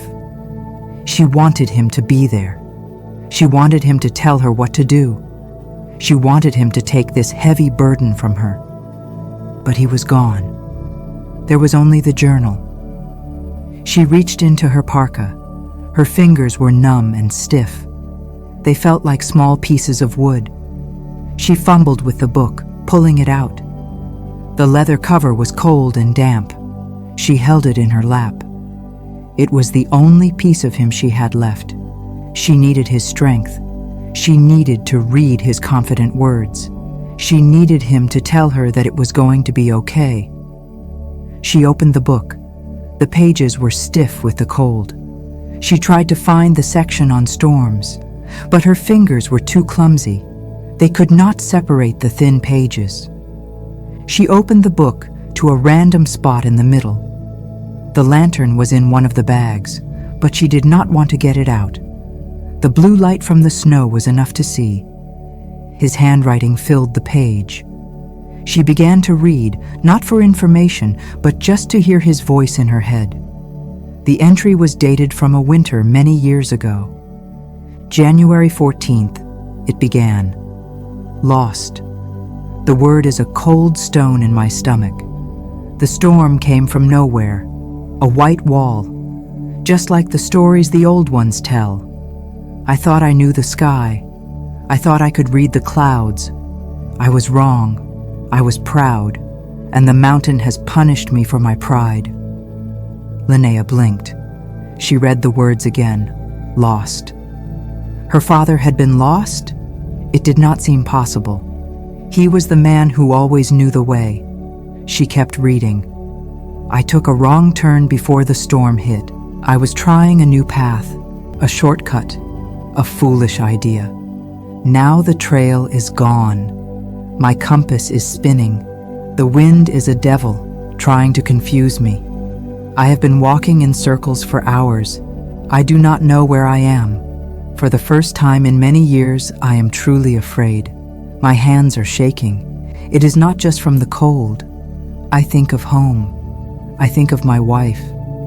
I think of little Linnea, her bright eyes. The thought of not seeing them again is a pain sharper than any wind.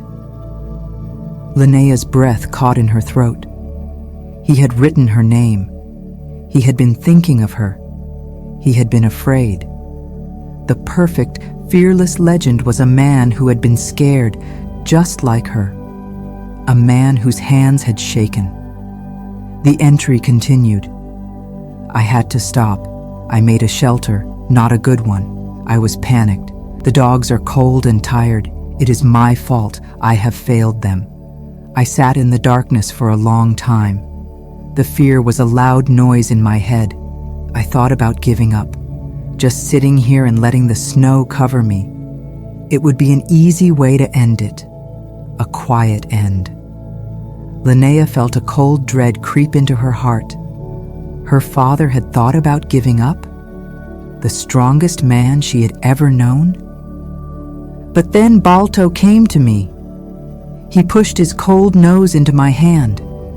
He looked at me with those old, wise eyes. He did not seem to be afraid. He seemed to be telling me to stop being a fool. He was the leader of this team, not me. He was the one who knew the way. I had been trying to force the path, trying to be smarter than the mountain. Balto was not trying to be smart. He was just listening to the wind, to the snow, to the deep, quiet voice of the land. His calmness shamed me. I am the man. I am supposed to be the strong one. But in this moment, the dog is the one with the true strength. I gave him the last of my dried meat. We will get through this, or we will not. But we will face it together. I have put my foolish pride away. Tomorrow, I will not look at my map. I will look at my dog. I will trust him. Balto found the way. I did not. The dog did. Linnea finished reading. She stared at the page for a long time. The blue light of the snow cave seemed to grow a little brighter. The words had changed everything. The heavy weight of her father's legend, the impossible standard she had been trying to live up to, it all just crumbled away. It was an illusion. He was not a perfect being who understood the secrets of the universe. He was a man, a strong man, a good man, a brave man, but a man who made mistakes, a man who felt fear, a man who got lost, a man who had been saved by his dog. The ghost that had been sitting on her shoulder her entire life, whispering that she was not good enough, suddenly vanished. It was blown away like a puff of smoke. She did not have to be a perfect, fearless legend, because he had not been one either. She just had to be a musher, a person who worked with her dogs, a person who was smart enough to know when she was lost, and brave enough to trust the ones who could find the way. A great, deep calm settled over her. It was a feeling of release. It was a feeling of freedom. She looked at the sleeping dogs. She saw them in a new light. They were not just her inheritance. They were not just her responsibility. They were her partners. Kaskae, with his calm, wise eyes, was Balto's grandson. The same blood flowed in his veins. The same wisdom was in his heart. The trust she had placed in him at the river was not a betrayal of her father. It was the exact same thing her father had learned to do. It was the most important lesson of all. The storm still raged outside her small shelter. The wind still howled. The world was still a dangerous and unforgiving place. But the storm inside Linnea had finally passed. She was no longer a frightened girl trying to be her father. She was just Linnea, a musher. And for the first time, it felt like that was enough. She reached into her pack and found the small stove and a pot. She went to the entrance of the cave and gathered clean snow. She lit the stove. The small, hissing blue flame was a cheerful sight in the dim light. She melted the snow and made herself a cup of hot, sweet tea. It warmed her from the inside out. She ate a piece of the hard, flat bread. It tasted better than any meal she had ever eaten. She checked on the dogs. They were all sleeping peacefully. She ran her hand over Kaskae's back. He opened his eyes for a moment and gave her hand a small lick, then went back to sleep. She felt a connection to him and to her father that was deeper and more real than anything she had felt before. It was not the connection of a shadow to a man. It was the connection of one musher to another. She unrolled her sleeping bag. It was warm and dry. She crawled inside, pulling it up to her chin. The gentle sound of the dog's breathing filled the small, quiet space. The muffled roar of the storm outside was no longer a threat. It was just the weather. It would pass. They were safe. They were warm. They were together. For the first time since her father had died, Linnea felt a sense of peace. She closed her eyes, and in the heart of the great white storm, she slept. Chapter 6. The Unwritten Path. Linnea woke slowly. The world came back to her not as a sound or a sight, but as a feeling of deep, quiet peace. The roaring of the storm was gone. The frantic beating of her own heart was gone. There was only a profound and complete silence. For a moment, she did not know where she was. She was just a warm spot in a soft, dark place. Then she remembered. The snow cave, the storm, the journal. She opened her eyes. The light inside the cave had changed. The dim, blue twilight of the storm had been replaced by a brighter, whiter light. It filtered through the snow walls, making the small space glow with a soft, pure radiance. It was like being inside a pearl. The dogs were still sleeping around her. A tangled pile of warm fur and soft breathing. Their presence was a comfort, a solid, living warmth in the cold world. The air was chilly, but not the biting, aggressive cold of the blizzard. It was just a clean, still cold. The fear and doubt that had been her constant companions felt very far away. They were like a bad dream she had woken from. In its place was a quiet calm. She was not the legend of Eric's daughter. She was not a failure. She was just Linnea, and she was here. That was enough. She felt a new sense of clarity, as if the storm had scoured away not just the old snow, but also the old, useless parts of her mind. She moved carefully, trying not to wake the dogs. She crawled out of her sleeping bag. She lit the small stove again, its quiet hiss the first sound in the new day. She melted more snow and made herself a warm drink. She ate a piece of dry meat. The simple actions of survival felt good. They felt real. They grounded her in the present moment. After she had eaten, it was time to face the world. She had to dig them out. She took the snow shovel. She started at the inside end of the tunnel, where she had blocked the entrance with a chunk of snow. She broke it apart and began to push the snow out. It was slow work. The storm had packed new snow into the entrance, making it solid. But her body felt strong. The long sleep had restored her. She dug with a steady, patient rhythm. After a while, she saw a small circle of brilliant blue light appear at the end of the tunnel. It was a piece of the sky. The sight made her heart lift. She worked faster, enlarging the hole. Finally, it was big enough to crawl through. She pushed herself out of the tunnel and into the morning. She stood up, and the world took her breath away. The storm had washed the world clean. Everything was new. A thick, perfect blanket of fresh snow covered everything. It was not a flat, boring white. It was a landscape of 1,000 different shades of white and blue and silver. The snow was so deep and so pure that it seemed to glow from within. The sky above was a color she had never seen before. It was a deep, dark, perfect blue. A blue so clear it felt like she could fall into it forever. There was not a single cloud. The sun was rising. It was a fiery ball of orange and gold, just clearing the peak of a distant mountain. Its light streamed across the new snow, setting it on fire. The shadows of the mountains were a deep, velvety purple. The air was so still and so cold that it felt solid. Every breath she took was a sharp, clean pain in her lungs. The silence was absolute.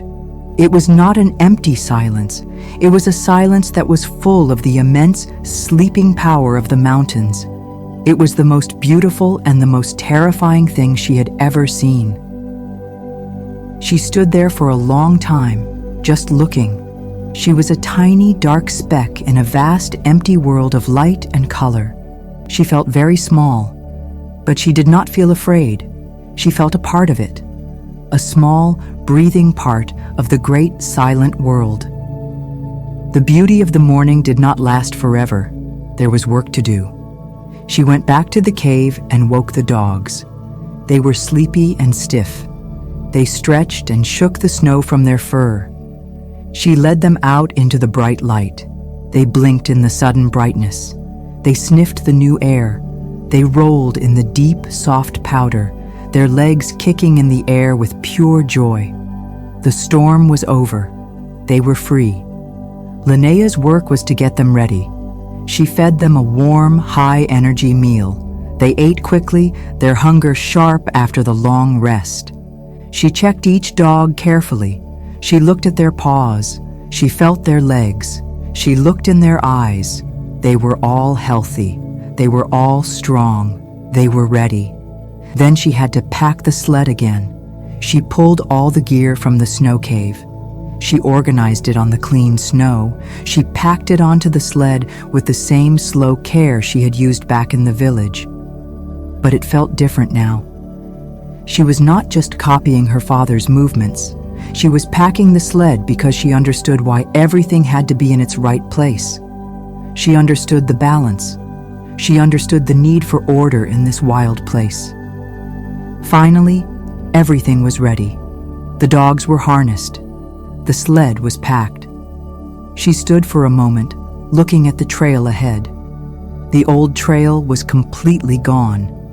It was buried under 3 feet of new snow. There was no path. They would have to make their own. She felt a small flicker of the old fear, but she pushed it down. She looked at Kaskae. He was standing at the front of the line, his eyes fixed on the mountains ahead. He was not afraid. He was ready to work. She took her place on the runners. "All right, Kaskae," she said, her voice quiet in the vast silence. "Let's go. Hike."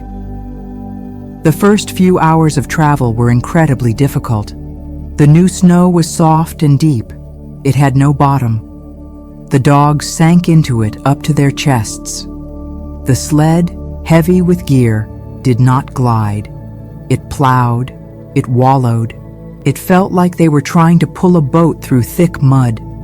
The progress was painfully slow. For every step forward, it felt like they slid half a step back. Linnea did not ride on the sled. She was on her snowshoes, walking beside the team, sometimes in front of them, packing down the snow to make it a little easier for Kaskae. She used her own body to help push the sled when it got stuck. The work was brutal. Her lungs burned. Her legs felt like they were filled with heavy stones.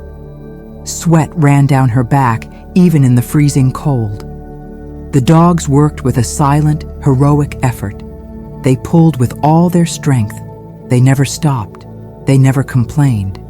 They just kept moving forward, one difficult step at a time. They were a single straining muscle, fighting against the crushing weight of the new world. Linnea's love for them grew with every difficult foot of trail they gained.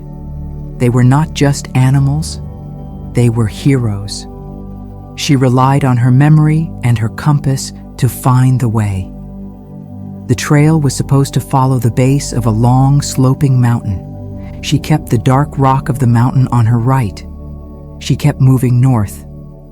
It was slow, it was exhausting, but it was progress. After what felt like a lifetime of struggle, the snow began to change. They were moving into a narrower part of the valley. The wind had been stronger here. It had scoured the snow, packing it down. The ground became firmer. The dogs could run on top of it now, not through it. The sled began to glide. The terrible effort was over. They began to move at a steady, easy pace. Linnea could finally ride on the runners again, resting her aching legs. She felt a sense of relief. They had made it through the worst of the deep snow. The trail ahead should be easier now. They were approaching the narrow entrance to the Shadow Pass itself. According to her father's journal, the trail would now enter a tight canyon. The walls would be steep on both sides. It was a place to be careful, but it was the only way through. She guided the team around a large outcropping of black rock. She was expecting to see the mouth of the canyon open up before her. She was expecting to see the familiar path that her father had described. She saw neither. She stopped the team so suddenly that the dogs behind Kaskae almost ran into him. She stared. She did not understand what she was looking at. Where the canyon should have been, there was only a mountain, a new mountain, a mountain of white. It was a wall, a great sloping wall of snow and ice and rock that stretched from one side of the valley to the other. It was immense. It was hundreds of feet high. It was not a snowdrift. A snowdrift is made of snow. This was different. She could see huge, broken trees sticking out of it at strange angles. She could see massive, dark boulders the size of houses embedded in the white. It was a piece of the mountain that had broken off. The storm had triggered an avalanche, a huge one. It had completely and totally filled the canyon. The path was not just blocked, it was gone. It was buried under 1,000,000 tons of debris. Linnea stood on the sled, her hands gripping the handlebar. She felt the blood drain from her face. It was impossible. There was no way through. There was no way around. The sheer, steep cliffs on either side of the valley were unclimbable. This was the end of the trail, the final, absolute end. Her father's journal was useless now. His perfect map, his careful instructions, all of it ended here, at this great, silent wall of destruction. A cold, heavy despair settled over her. It was a feeling much worse than the fear she had felt during the storm. This was not a problem she could solve. It was a fact. The way was closed. She had failed. After everything. After the river crossing. After surviving the storm. She had come all this way only to be stopped by a wall of snow. The promise she had made to the village was broken. The medicine in her sled was just a useless box now. Ilara would not get it. The thought was a sharp, physical pain. She had tried so hard. She had done everything she could. And it was not enough. The old, familiar voice of self-doubt returned. It was no longer a whisper. It was a shout. "See," it said, "you were a fool to even try. You are not him. You are nothing. You should have stayed home. Now all you have done is risk the lives of these good dogs for nothing." She looked at her team. They were standing patiently, looking back at her. They were waiting for her next command. What could she tell them? Turn around? Go home? The thought of returning to the village in failure was a humiliation she could not bear. To face Silas, to face the hopeful eyes of the villagers, to tell them that she could not do it, that she had failed. Panic began to rise in her chest, hot and fast. Her breath came in short, ragged gasps. The beautiful, silent world around her suddenly felt like a trap. The walls of the mountains were the walls of a cage, and she was caught inside it. She had to do something. She had to move. She could not just stand there. She thought about turning back. It was the only logical thing to do, the safe thing. She could go back to the snow cave. They had enough food to last for days. They could wait. Wait for what? For the wall to melt? That would not happen until spring. Wait for a rescue. No one even knew exactly where she was. No. Turning back was the only choice. The only sane choice. She was about to give the command. The words were on her lips. "Come, ha!" The command to turn the team around. But before she could speak, she saw something. Bear, the big, gentle wheel dog, was favoring his right front paw. He was lifting it off the snow, a small, almost unnoticeable movement. She stopped. The panic receded for a moment, pushed aside by a surge of concern. She left the sled and went to him. "What is it, boy?" she said softly. He whined, a low sound deep in his chest. She knelt in the snow beside him. "Let me see." She gently took his big paw in her hands. She pulled off the protective cloth bootie. His paw pads were cold and tough. She ran her thumb over them, feeling for any injury. And then she found it. A small, thin cut on the central pad. It was not deep. A piece of sharp ice on the trail must have sliced it. It was already starting to bleed a little, a thin line of bright red against the black of his pad. This small, simple problem was a strange kind of gift. It was something she could fix. It was a task that had a clear solution. It pulled her out of the spiral of her own despair and focused her mind on something immediate, something real. Her dog was hurt. She had to help him. She went back to the sled and opened the dog first aid kit. She took out a small container of antiseptic ointment and a clean cloth. She returned to Bear. She carefully cleaned the cut with a handful of fresh, clean snow. The cold would help stop the bleeding. Then she applied a thin layer of the greasy, strong-smelling ointment. It would keep the cut from getting infected. Bear licked her hand. He seemed to know she was helping him. She took a fresh, clean bootie from her bag. It was a little thicker than the others. She slipped it over his paw and tied the Velcro strap securely. "There," she said, patting his broad side. "That should be better." She stood up. The task was done. The small, focused moment of work was over. The great, impossible wall of snow was still there in front of her. The feeling of hopelessness was waiting to rush back in. But something had shifted. The act of caring for her dog, of kneeling in the snow and focusing on a small, solvable problem, had broken the spell of panic. It had forced her to pause.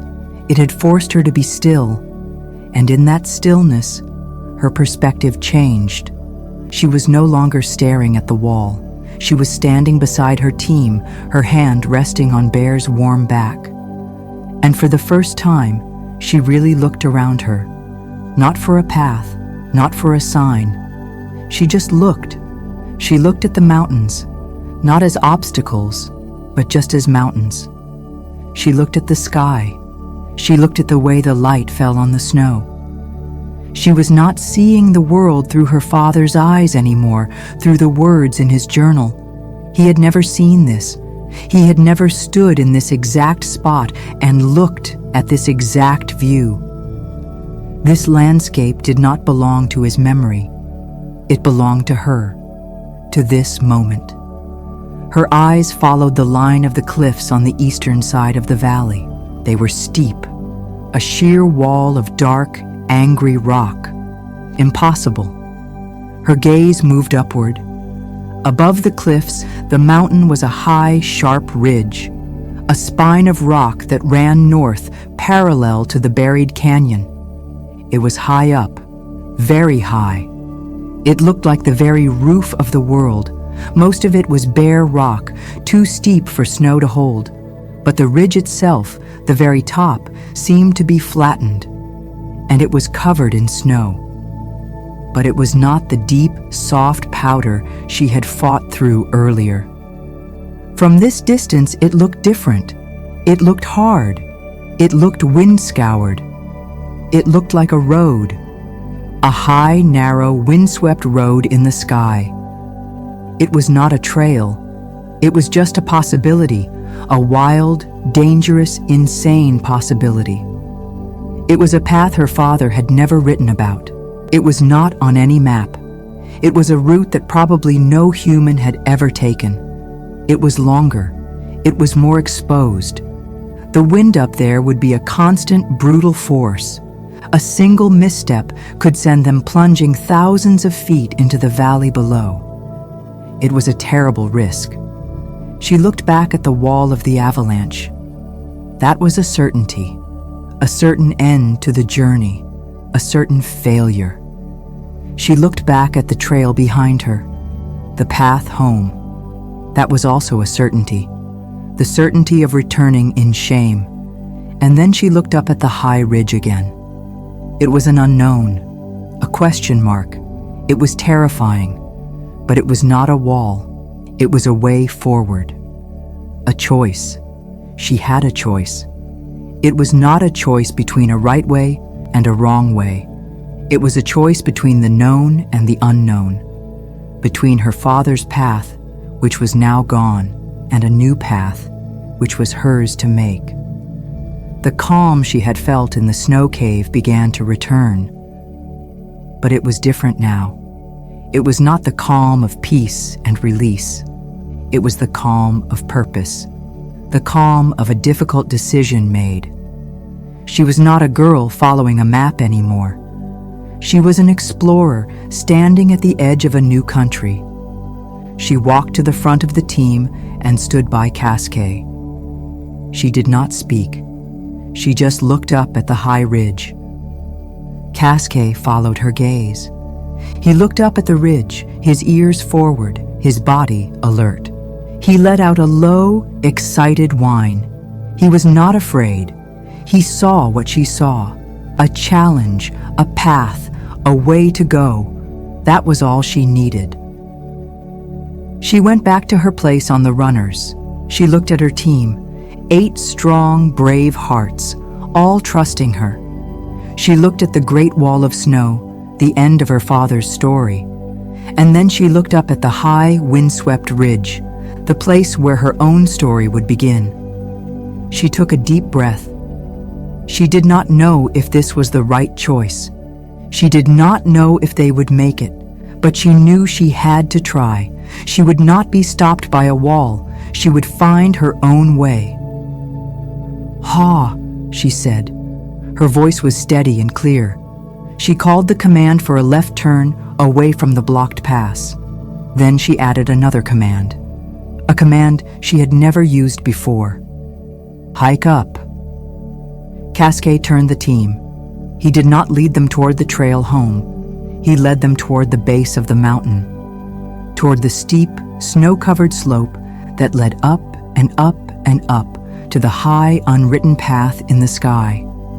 The climb had begun. Chapter 7. A New Legacy. The world tilted.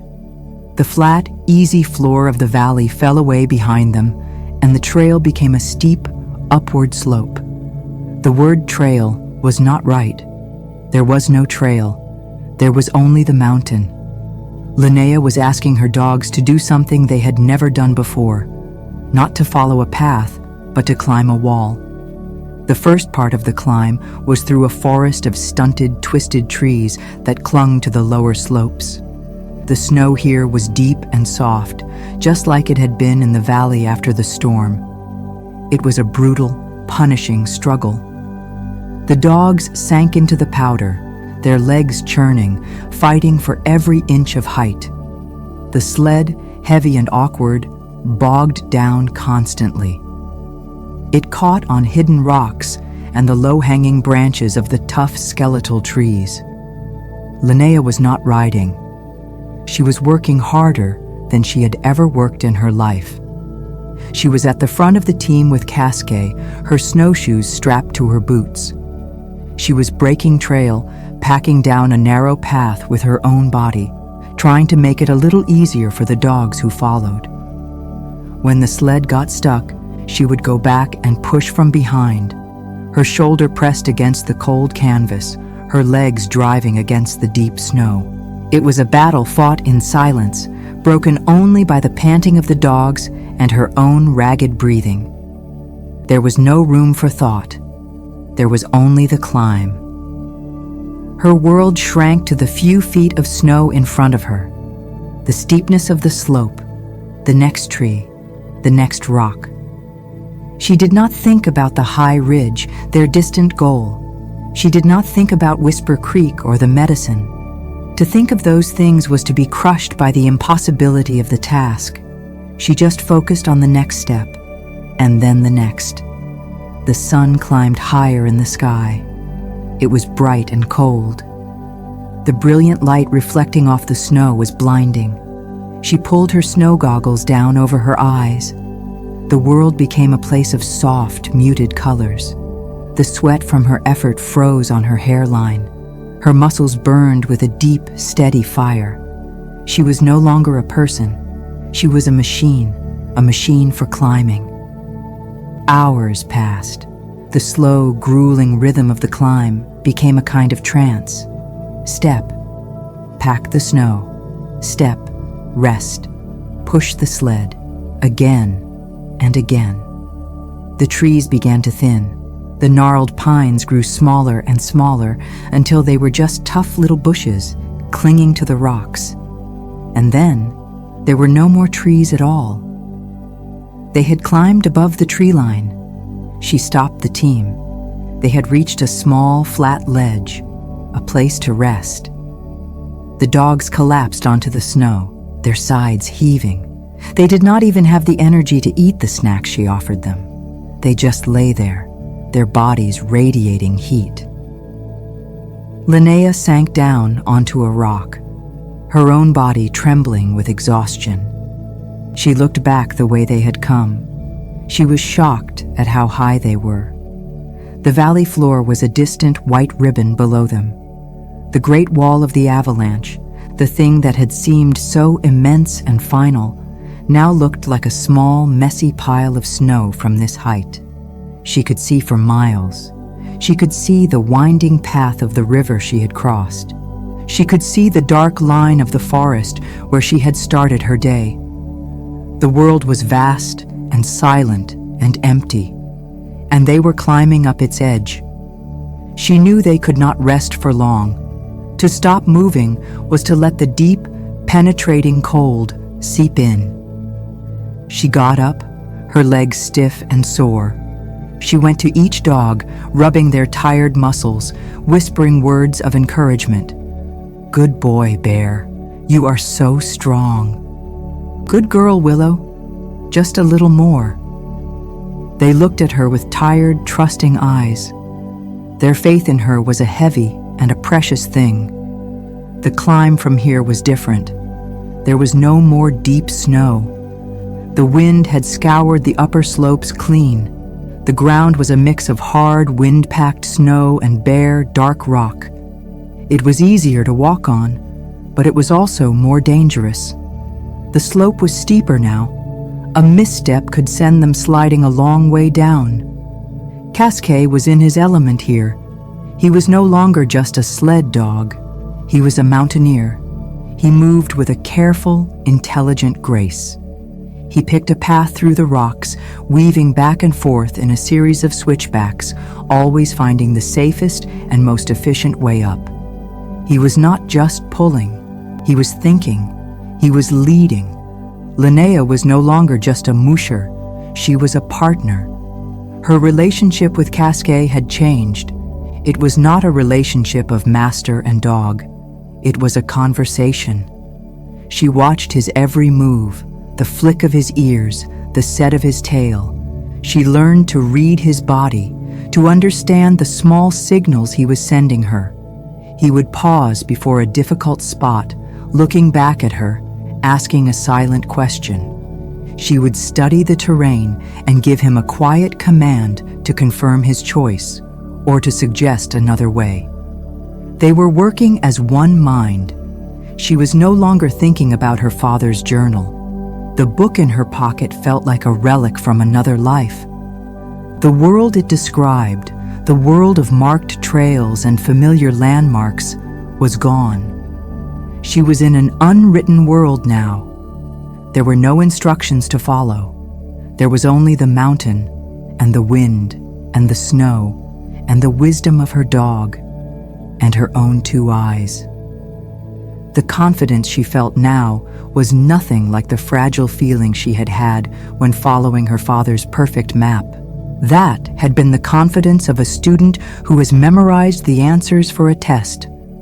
This was different. It was the confidence of a person who is solving a problem for the first time. It was harder. It was scarier. But it was real. And it was solid. It was a foundation she was building for herself, one difficult step at a time. The afternoon wore on. The sun began to sink toward the western mountains, painting the sky in pale shades of pink and orange. The air grew colder. The wind, which had been a steady companion, grew stronger and more fierce as they climbed higher. It was a wild, lonely sound, the only sound in the high, empty world. They were getting close to the ridge. She could see it above them now, a sharp, narrow line against the darkening sky. It looked impossibly high, but it was no longer an abstract idea. It was a real place. They were almost there. The final push was the hardest. The slope became a steep wall of ice and rock. Linnea had to take the axe from the sled and chop small footholds in the ice for herself and the dogs. She tied a rope from the sled to her own waist, anchoring it to a strong outcropping of rock to make sure the sled did not slide back down, taking the whole team with it. She moved them up 10 feet at a time. It was slow, terrifying, painstaking work. Every muscle in her body screamed in protest. Her mind was a numb haze of cold and exhaustion. She operated on pure will. And then they were there. Kaskae scrambled over the final lip of rock and stood on the ridge. The rest of the team followed. Linnea pulled herself up the last few feet and collapsed onto the flat, wind-scoured snow. She had no strength left. She just lay there, her cheek pressed against the cold ground, her breath coming in ragged, painful gasps. They were on the roof of the world. It was a narrow spine of rock and ice, perhaps only 20 feet wide. On her left, the mountain dropped away into the valley she had just climbed out of. It was a dizzying, terrifying fall. On her right, the mountain fell away just as steeply into another unknown valley. A valley filled with shadows and mystery. They were balanced on a knife's edge between two worlds. The wind up here was a living thing. It was a solid, unrelenting river of air. It tore at her clothes. It tried to lift her from the ground. It screamed in her ears, a high, thin sound of pure, empty rage.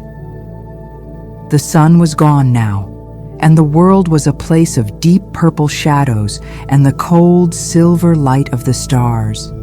It was a place of terrible, inhuman beauty. No person was meant to be here. This was a place for eagles and wind and spirits. They could not stay here. To camp here, exposed to the full force of the wind, would be death. They had to keep moving. They had to follow the ridge north. She did not know how she would find the strength to stand up. She felt a cold, wet nose push against her cheek. She opened her eyes. Kaskae was standing over her. He licked her face, a warm, rough tongue against her frozen skin. He was not tired. He was alert. He was ready. He looked at her, and his eyes were not just the eyes of a dog. They were the eyes of a leader. They were full of a calm, steady strength, and he was offering that strength to her. She took a deep breath. She borrowed his strength. She pushed herself up to her hands and knees. Then, slowly, painfully, she stood. The wind almost knocked her over. She braced her legs. She was here. She had made it.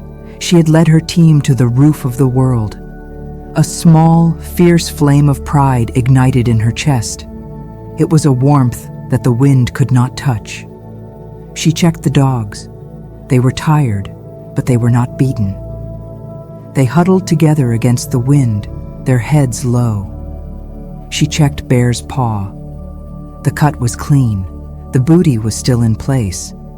They were a good team, a strong team. Her team. She took her place on the runners. The ridge stretched out before them, a high, narrow road into the starry darkness. She did not know what dangers lay ahead. She did not know if this path would lead them to safety or to their end.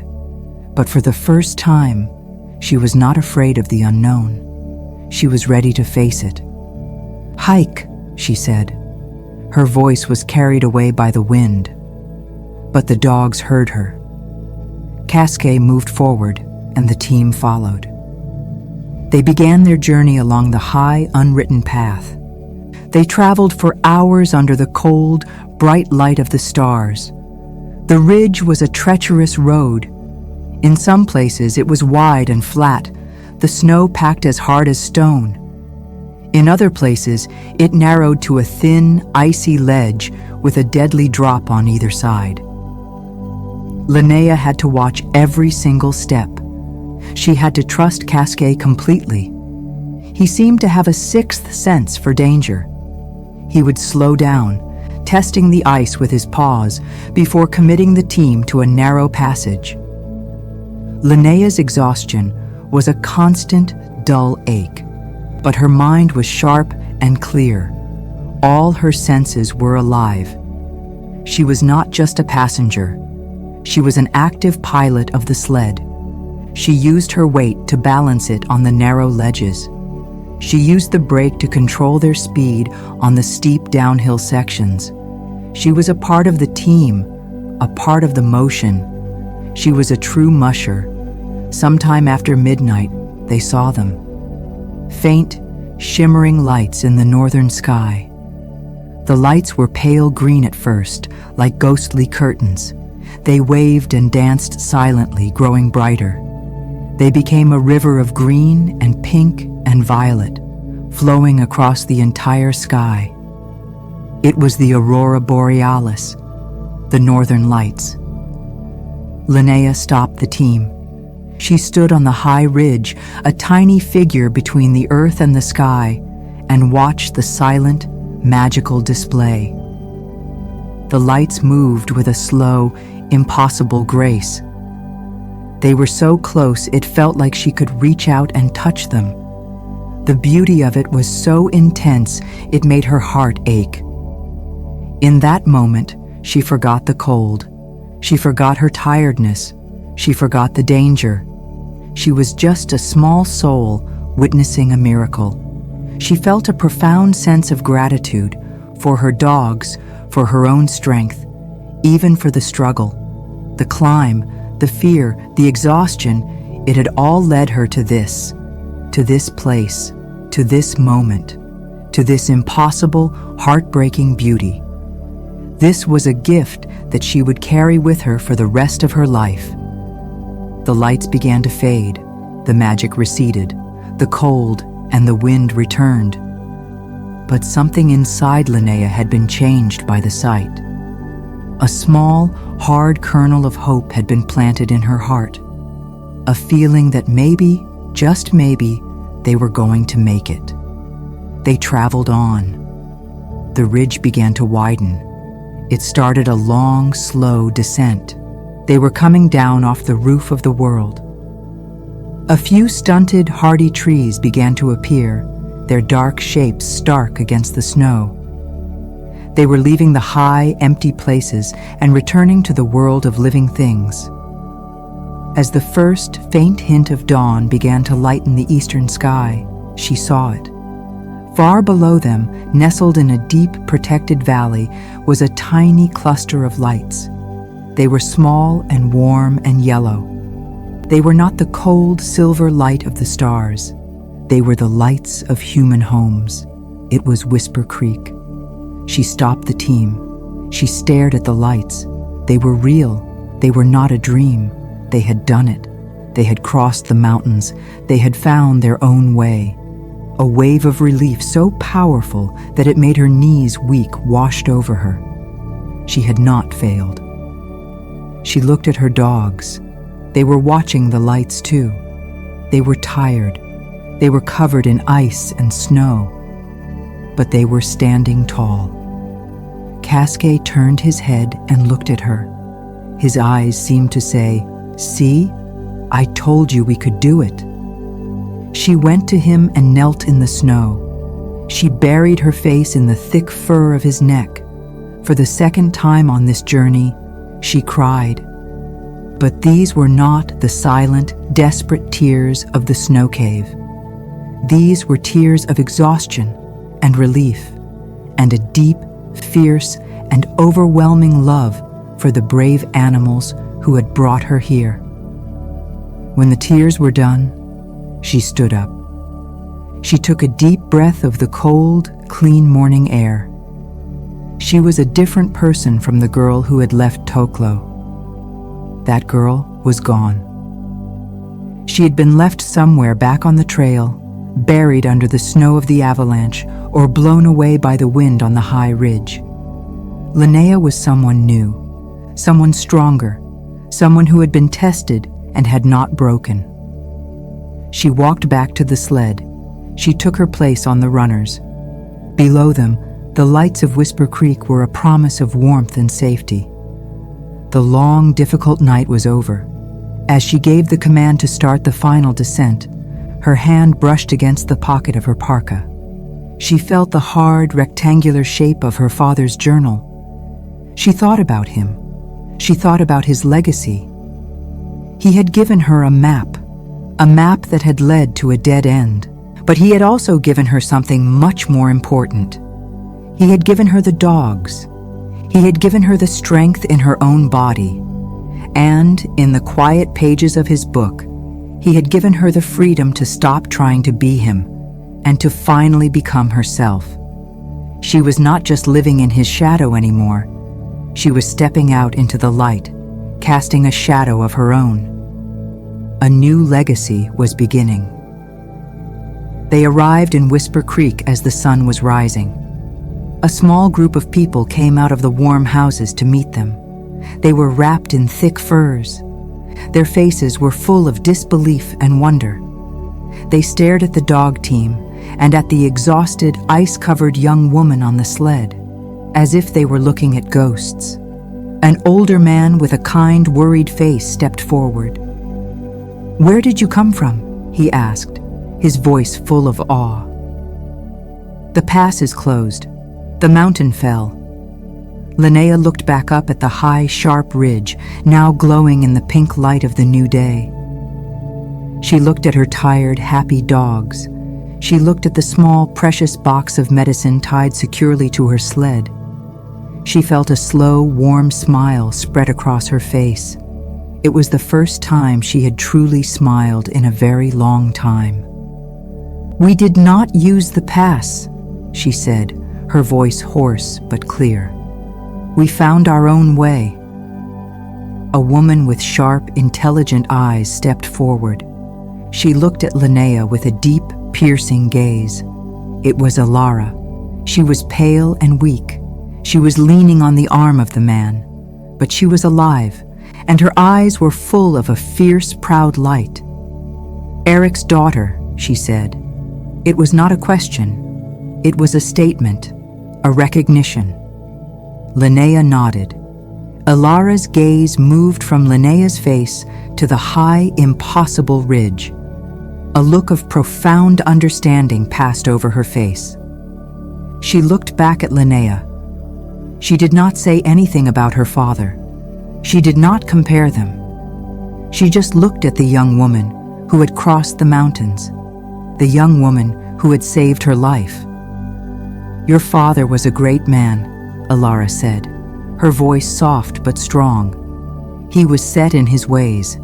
He knew his path. He never would have seen that path over the ridge. That was all you, Linnea. You found your own way." And in that moment, hearing those words, Linnea finally understood. Her journey was not about living up to her father's legacy. It was about discovering her own. The validation she had been seeking her whole life had not come from perfectly following his map. It had come in the moment she had been brave enough to leave it behind. Chapter 8. The Journey Home. The world slowed down. After the desperate rush of the journey, the fight for every foot of trail, the long hours of fear and exhaustion, the quiet village of Whisper Creek felt like a dream. It was a place outside of time, a small, warm haven tucked into a fold of the great, cold mountains. Linnea and her dogs were led to a small, empty cabin. It was simple and clean. A fire was already burning in the stove, its warmth a welcome miracle. The people of the village treated her not like a hero, but like a precious guest who had come a long way. They did not overwhelm her with questions. They seemed to understand, with the deep, quiet wisdom of people who live in wild places, that she needed rest more than words. They brought her hot food, a thick, savory stew that warmed her from the inside out. They brought her clean, dry clothes, soft wool socks that felt like a gift from the gods. Her first and most important job was to care for her team. The villagers helped. They brought buckets of warm water for the dogs to drink. They brought the best food they had, smoked salmon and rich meat. The dogs ate until they were full, their tails thumping a slow, happy rhythm against the floor of the warm shed where they were housed. Linnea went to each one. She took off their harnesses. She removed their booties. She checked every paw for cuts, every leg for soreness. She ran her hands over their tired bodies, her touch a language of gratitude and praise. They had given her everything they had. They were more than dogs. They were her heart. She found a deep bed of clean, dry straw for them, and they curled up together in a single breathing pile and fell into a deep, well-earned sleep. Only when her dogs were cared for did Linnea allow herself to rest. She went back to the small cabin. The warmth from the stove made her body feel heavy. She sat in a simple wooden chair and let the feeling of safety wash over her. The medicine had been delivered. Alara had taken the first dose. The small village now had a chance to fight the sickness. Linnea's promise had been kept. The heavy burden she had carried was gone. In its place was a quiet, clean emptiness. She slept for a long time. It was a sleep so deep it was like a small death. There were no dreams. There was no fear. There was only the profound, healing darkness. When she woke, it was dark outside again. The stars were shining in the small window of the cabin. She had slept through the entire day and into the next night. She felt like a new person. The deep ache in her muscles was gone. The exhaustion in her bones had lifted. She was just a quiet person in a quiet room, listening to the soft crackle of the fire. She stayed in Whisper Creek for 2 full days. It was a time of gentle healing. She ate. She slept. She spent long hours with her dogs, who were quickly regaining their strength. They loved the attention from the village children, who would bring them small treats and whisper secrets into their furry ears. She talked with the people of the village. They were quiet, kind folk. They told her stories about the valley, about the animals, about the long winters. They told her stories about her mother and her friendship with Ilara. They filled in the faint, blurry memories with color and life. They gave her a piece of her own past that she had never known. She spent time with Ilara. The older woman was still weak, but the medicine was working. The fever was gone. The light was returning to her sharp, intelligent eyes. They sat together by the fire in Ilara's small, warm house. They did not talk much. They just sat in a comfortable silence. It was a silence full of understanding. Ilara looked at Linnea, and she did not see a child. She saw a woman. And in Ilara's kind, steady gaze, Linnea began to see herself in that new way, too. On the 3rd morning, Linnea knew it was time to go. The sky was clear, the dogs were rested and eager. A path had been cleared by the men of Whisper Creek through the first part of the avalanche debris, a narrow channel that would let her bypass the dangerous climb over the high ridge. From there, she would have to find her way back through the valley. The journey home was waiting. The entire village came out to see her off. It was a quiet farewell. They gave her gifts: a small bag of specially dried fish for the dogs, a new pair of fur-lined gloves for herself. They were simple, practical gifts. Gifts of respect. Ilara came to her. She took Linnea's hands in her own. Her hands were thin and cool, but her grip was strong. "You have a good heart, Linnea," she said, "like your mother, but you have a strength that is all your own. Do not ever forget that." She pressed a small, smooth gray stone into Linnea's palm. "For the journey," she said, "so you will not walk alone." Linnea curled her fingers around the stone. It was cool and solid. A small piece of the mountain. A small piece of this unexpected friendship. She put it in her pocket. She would keep it always. She harnessed the dogs. They were excited, their happy barks echoing in the cold morning air. She stood on the runners of the sled. She looked at the faces of the people of Whisper Creek. They were not just strangers anymore. They were friends. She felt a connection to this small, lost place. She knew she would be back. "Hike!" she called out. The team surged forward.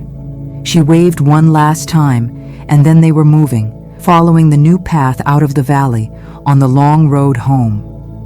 The journey back was a different journey. The world was the same. The mountains were just as tall. The snow was just as deep. But Linnea was not the same. She traveled with a new feeling in her heart, a quiet confidence that was as solid and as real as the stone in her pocket. She was not trying to be her father anymore. She was herself, and being herself was enough. She still used his compass. She still used his sled, but she used them as tools, not as a crutch. She made her own decisions. She read the snow with her own eyes. She listened to the wind with her own ears, and she trusted her dogs, not because her father had told her to, but because she had learned for herself that their wisdom was deep and true. The land that had seemed so alien and so terrifying on the way out now felt like a friend. She noticed things she had not noticed before, the delicate tracery of frost on a fallen leaf, the way the light changed on the peaks of the mountains as the day wore on, the tracks of a snowshoe hare, a tiny line of life in the vast white emptiness. The world was not a challenge to be conquered. It was a home to be understood. She stopped the team one afternoon on the high, windy plain before the forest. The sky was a pale, clear blue. The sun was warm on her face. It was a beautiful, peaceful day. She felt a sudden desire to do something. She reached into her parka and pulled out her father's journal. She sat on the edge of the sled, the worn leather book in her lap. She had not opened it since that terrible night in the snow cave. She turned the pages, her fingers tracing his strong, familiar handwriting. She read about his fears. She read about his mistakes. She read about his love for the land and for his dogs. She was no longer reading the words of a legend. She was reading the words of a man she was proud to be the daughter of. But she was not just his daughter anymore. She was a musher in her own right. She turned to the back of the journal. There were several blank pages. She took a small pencil from her pocket. The pencil was cold and stiff in her gloved fingers. She hesitated for a moment. Then, she began to write. Her own handwriting was different from his. It was smaller, neater. She did not write a long story. She did not write about her fear or her feelings. She wrote about the trail. She wrote about the things a musher would need to know. "The avalanche has blocked the shadow pass," she wrote. "Do not try to go through. It is gone." Then, she began to describe the new path, the path she had made. "There is a way over the eastern ridge. The climb is steep. You will need snowshoes for the lower part. The wind on the top is very strong, but the snow is hard. The footing is good.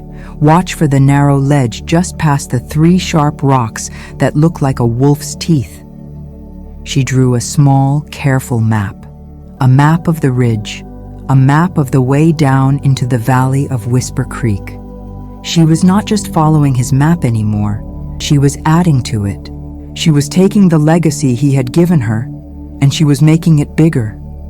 She was building on his foundation. The knowledge of the family was not a finished book. It was a story that was still being written, and she was writing the next chapter. When she was finished, she closed the journal. It felt different in her hands now. It was not just his book anymore. It was theirs. A quiet sense of purpose settled over her. She knew what she would do when she got home. She would continue the journal. She would write down everything she learned, for herself and for the ones who would come after her. The rest of the journey was smooth. The weather was kind. The trail was clear. The dogs were strong and happy. They ran with an easy, joyful rhythm. They were going home. On the final day, she saw it. The dark, familiar line of the forest that surrounded her village. A thin curl of wood smoke rising into the cold, still air. She was back. Her return to Toklo was quiet. There was no celebration. There was no crowd. People in the north do not waste their energy on loud displays. Their feelings run deep, not loud. As she guided the sled down the main path of the village, people came out of their houses. They stood on their porches and watched her pass. They did not cheer. They just nodded. A slow, deep nod of respect. It was more powerful than any applause. She saw Silas standing in front of his cabin. He was watching her. She stopped the team. He walked over to her. He did not look at her. He looked at the dogs. He looked at the sled. He looked at the high, snowy mountains from where she had just come. His old face was impossible to read. "The radio in Whisper Creek is working again," he said, his voice a low rumble. "We heard the news. We heard about Alara. We heard about the avalanche." He finally looked at her.